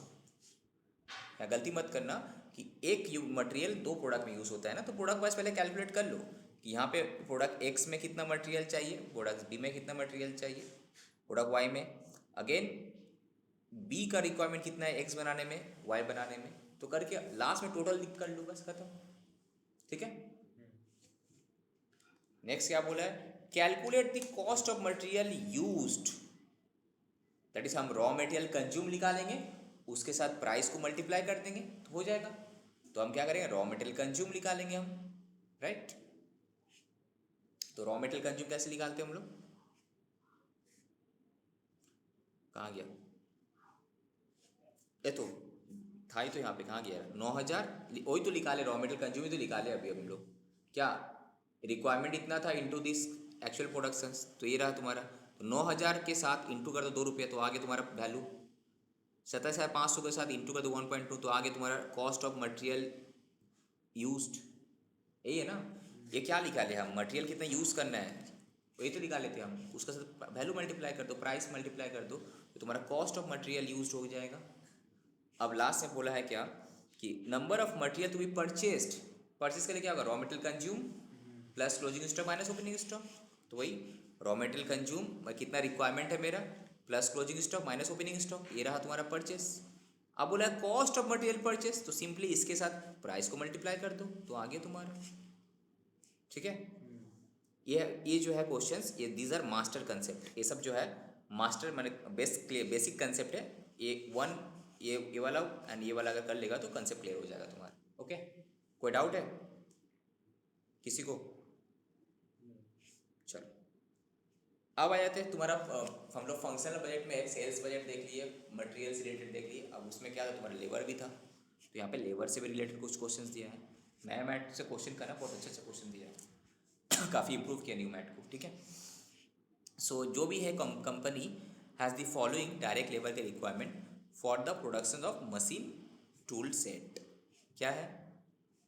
डायरेक्ट लेबर मशीनिंग एक होता है, असेंबली। मशीनिंग मतलब मशीन में जहाँ पे काम करे, एक असेंबली करेगा अलग से। तो मशीनिंग में चाहिए 6 घंटा, असेंबली में चाहिए 10 आवर्स, एक एक सेट का रेट दिया हुआ इतना। तो अगर हम तुमसे पूछे तो एक सेट मशीन टूल बनाने में लेबर का कॉस्ट कितना है, तो 6 × 10 अगेन 10 × 8, राइट? समझ में आ रहा है? तो next, now forecasted sales for June July अगस्त सितंबर, 4 महीने का सेल्स कितना होगा, क्वांटिटी बता दिए। ठीक है। Now on June 1 beginning inventory of tool, ये टूल मतलब क्या? रॉ मटेरियल ना फिनिश गुड्स है? फिनिश गुड्स 1500 था। Closing inventory desire each month is 1/2 of the forecasted sale of the following month, मतलब नेक्स्ट मंथ का जो सेल है उसका हाफ, हाँ कि नहीं? तो नेक्स्ट मंथ का जो सेल होगा तुम्हारा, इसका हाफ, इसका हाफ, इसका हाफ, इसका हाफ, अगला महीने का। ठीक है। Now prepare a production budget for the month of June July अगस्त, तो प्रोडक्शन बजट तो आराम से कैलकुलेट हो जाना चाहिए। ठीक है। नेक्स्ट, बिकॉज तुम्हारा क्वेश्चन में सेल्स है, तुम्हारा क्वेश्चन में ओपनिंग स्टॉक है, तुम्हारा क्वेश्चन में क्लोजिंग स्टॉक भी है, तो आराम से आ जाएगा ना, sales plus closing stock minus opening stock, तो कितना प्रोडक्शन करना है। अब यहाँ पे क्लोजिंग स्टॉक कैसे कैलकुलेट किए होंगे, अगला महीना का सेल का हाफ, राइट, अगले महीने का सेल का हाफ, समझ में आ रहा है। अब सर ओपनिंग स्टॉक तो इस केस में दिया हुआ था, नेक्स्ट महीना ओपनिंग स्टॉक क्या होगा, ये जो क्लोजिंग स्टॉक था इसका ओपनिंग स्टॉक यहाँ आ जाएगा, ये जो क्लोजिंग स्टॉक था इसका ओपनिंग स्टॉक यहाँ आ जाएगा, समझ में आ रहा है। ओके ठीक है, यहाँ तो क्लियर है। नेक्स्ट डेवलप, ये जो नया हम लोग यहाँ पे ये सीख रहे हैं कि सर लेबर कॉस्ट भी बोल रहा है, develop a direct labour budget, develop a direct labour budget for, मतलब लेबर कॉस्ट, लेबर आवर निकालो, लेबर कॉस्ट निकालो, वो भी हो जाएगा, सिंपल है। लेबर आवर्स निकालने के लिए बोला है, तो कैसे निकालेगा, तुमको पता है कि एक यूनिट बनाने में 6 घंटा चाहिए, ओके, क्या मशीनिंग में, और असेंबली में 10 आवर चाहिए। तुम सिंपली 2 कलम करेगा यहाँ पे, क्या एक करेगा तुम मशीनिंग का, लेबर आवर का रिक्वायरमेंट कितना है मशीनिंग में, असेंबली में, यहाँ पे 6 घंटा 6 घंटा चाहिए ना, तो एक सेट में 6 घंटा, तो तुम जून महीने में 7,000 बनाया, जुलाई में इतना बनाया, इसमें इतना, तो दिस इंटू दिस, तो तुम्हारा टोटल लेबर रिक्वायरमेंट इतना है, correct. Costing is nothing but understanding, अगर समझ नहीं पा रहा तो कॉस्टिंग तुमको कोई नहीं समझा पाएगा, बस कहानी ये सब जस्ट तुमको समझना है कि एक यूनिट बनाने में 6 घंटे लगता है, तो इतना में कितना, तो मेरा इतना आवर्स लगा होगा, इसका मतलब। अब रेट तो तुमको पता ही है, क्वेश्चन में रेट क्या दिया था, 10 रुपया, तो बस उस 10 रुपये का रेट से मल्टीप्लाई कर दो, तो क्या सी इन, ये जो आया होगा सी इंटू 10 रुपया, तो तुम्हारा आ गया लेबर कॉस्ट फॉर मशीनिंग में। सेम चीज़ असेंबली में होगा, प्रोडक्शन को पता ही है, एक यूनिट असेंबली के लिए कितना घंटा टाइम लगेगा, 10 आवर्स, तो 10 आवर्स 10 आवर्स 10 आवर्स दोनों मल्टीप्लाई करो, आवर्स आवर्स आगे टोटल आवर्स। अब कॉस्ट दिया हुआ कितना, 8 रुपया करके, तो बस सिंपली मल्टीप्लाई करो आगे। तुम लोगों को समझ में आ रहा ऑनलाइन, Yes, sir. ये तो एकदम सिंपल है यार। डायरेक्ट लेबर आवर्स के साथ हम रेट मल्टीप्लाई किए तो लेबर आवर कॉस्ट दिखा, sir direct labour hours required कैसे निकालेंगे, एक यूनिट बनाने के लिए इतना चाहिए, तो इतना के लिए कितना चाहिए, खत्म। ओके पक्का।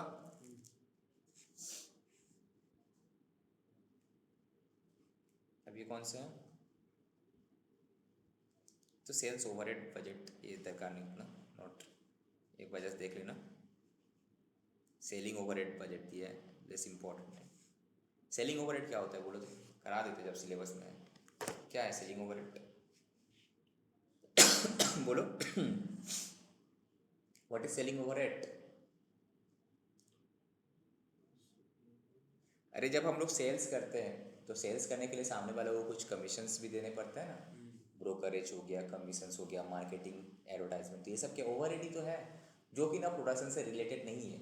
सेल्स का बाद का या सेल्स से रिलेटेड जो भी खर्चा है तो तुम्हारा ओवरहेड ही तो है। इट्स क्या whether it is depend on the production, no, जो भी खर्चा प्रोडक्शन पर डिपेंडेंट नहीं है, प्रोडक्शन से कोई लेना देना नहीं, वो मेरा ओवरहेड है, जो प्रोडक्शन से हम लिंक भी नहीं कर सकते। तो उसमें तुम्हारा एडवर्टाइजमेंट आ जाएगा, salaries of the sales department आ जाएगा, expense of the sales department आ जाएगा, सेल्समैन करेंगे, ये सब क्या है तुम्हारा सेलिंग ओवरहेड है ना। हम लोग ओवरहेड किए थे, अब उसमें भी बहुत सारा ब्रेकअप है, फैक्ट्री ओवरहेड, जो फैक्ट्री का अंदर का इनडायरेक्ट खर्चा, मार्केटिंग ओवरहेड मतलब मार्केटिंग से रिलेटेड जो मेरा खर्चा है, जो मेरा प्रोडक्शन से कोई लेना देना नहीं है, ठीक है। तो नाउ ये सब दिया है तुम्हारा 1,000, ये भी तुम्हारा 1,000, ये भी फिक्स्ड है, ये भी फिक्स्ड है। अब सेल्समैन का कमीशन कितना होगा, 1% ऑन सेल्स, जितना भी सेल्स होगा उसका 1% कमीशन मिलेगा। ये क्या वेरिएबल होना चाहिए नहीं। कैरेज आउटवर्ड, सेल करने के लिए हमको कैरेज भी तो देने पड़ेगा, कितना, सेल्स का जो वैल्यू होगा उसका 5%, ठीक है। एजेंट का कमीशन कितना है भाई, एजेंट को कमीशन देने 7, ये क्या दिया है 7.2% क्या क्या 71/2%. देख लेते हैं क्या बोल रहे हैं। The sales during the period were estimated, during the period में सेल्स कितना हुआ हम लोगों का 80,000, उसमें एजेंट सेल किया कितना 8,000, ठीक है। नेक्स्ट, उसके बाद नेक्स्ट दिया है 90,000 सेल हुआ है, उसमें एजेंट सेल किया इतना, 1,00,000 सेल हुआ, इसमें इतना हुआ, ठीक। नाउ सेलिंग ओवरहेड बजट निकालो, तो सबसे पहले सेल्स कितना है, 3 अलग अलग पीरियड है, 3 सिनेरियो दिए हैं यहाँ पे। सेल्स वर एस्टिमेटेड एज फॉलोज, 3 सिनेरियो से, ये 80,000, 90,000, ये तुम्हारा है 1,00,000, ठीक है। इसमें से मेरा फिक्स खर्चा क्या क्या है, एडवर्टाइजमेंट वाला तीनों में लगेगा, सेलिंग ओवरहेड्स वाला है तो फिक्स्ड है, तुम सेल्स कम कर ज़्यादा करे तो लगेगा ही, राइट, है ना। यहाँ पे एक्सपेंसेस ऑफ सेल्स डिपार्टमेंट 750, ये भी फिक्स नेचर का है, तुम सेल्स ज़्यादा कर कम करे तो होगा ही। सेल्समैन का रेमुनरेशंस, ये भी फिक्स नेचर का है, 3,000 रुपया, तुम सेल्स कर ना कर पैसा मिलेगा भाई, तो ये तुम्हारा पूरा फिक्स नेचर का खर्चा था, ठीक है। नाउ वेरिएबल ओवर रेट है बट वेरिएबल है, मैंने जी something dependent on the sales, तो यहाँ पे बोला सेल्स का commission, carriage outward and agent का कमीशन, ये 3 चीज़ था वेरिएबल। कमीशन कितना मिलेगा उसको बोला था सेल्समैन का, 1% ऑन सेल्स एफेक्ट, जो भी वो सेल्स किया इसका थ्रू से उसका 1%, तो 80,000 सेल्समैन और एक एजेंट का, ओके। तो इसका मतलब जो मेरा जो सेल्स हो रहा है ना, इसमें 2 जन का रोल है, एक एजेंट का, दूसरा सेल्समैन का, राइट। तो इसका मतलब ये जो 80,000 मेरा सेल हुआ है, इसमें एजेंट किया 8,000, तो बाकी सेल्समैन कितना किया 72,000, राइट। तो इसका मतलब 72 को ऊपर 1% मिलना चाहिए, देखो वही हो रहा है यहाँ पे, 72 को ऊपर 1% मिल रहा है। दूसरा केस में बोला था कि सेल कितना हुआ 90,000, उसमें एजेंट कितना किया सेल किया 10,000, तो 80,000 के ऊपर 1% मिलना चाहिए, मिला। तीसरा केस में 1,00,000 में एजेंट सेल कितना किया 10,500, तो दैट मीन्स 89,500 का ऊपर मिलना चाहिए 1%, देखो मिला 1%, तो ये तुम्हारा किसका सेल्समैन का कमीशन है, समझ में आ रहा। तो एजेंट का कितना होगा सिंपली यार, 8,000 के ऊपर कितना परसेंट बोला, तो ये 71/2 क्या बोलना है, 7.5% है क्या, ये करो तो डिवाइड करो तो क्या किया है, कुछ गड़बड़ किया, अच्छा एक्चुअली ये 7.1 है, टाइपिंग मिस्टेक किया, ये ऐसा है दिस, एक्चुअली ये है, ठीक है 7/1/2 है, वो हमसे ये क्या बोलने मांग रहा है, 7.5% है ये, ठीक है, 7^1/2 जैसा लगता है 7.5%, तो अपना अपना सेल के ऊपर 7.5% मिलेगा उसको एजेंट को, ठीक है। तो टोटल खर्चा क्या हुआ, this plus this is the variable. अगर बाय चांस एग्जाम में आ जाए तो इससे अच्छा देख लेना, सेलिंग ओवरहेड भी समझ में आ गया, तो फंक्शनल बजट वाला पार्ट हम लोग का ओके कवर है, कोई डाउट है बोलो, कोई डाउट, इसको क्या करते हैं हम ये तुम्हारा फंक्शनल बजट था ना, उसमें सेल्स परचेस प्रोडक्शंस,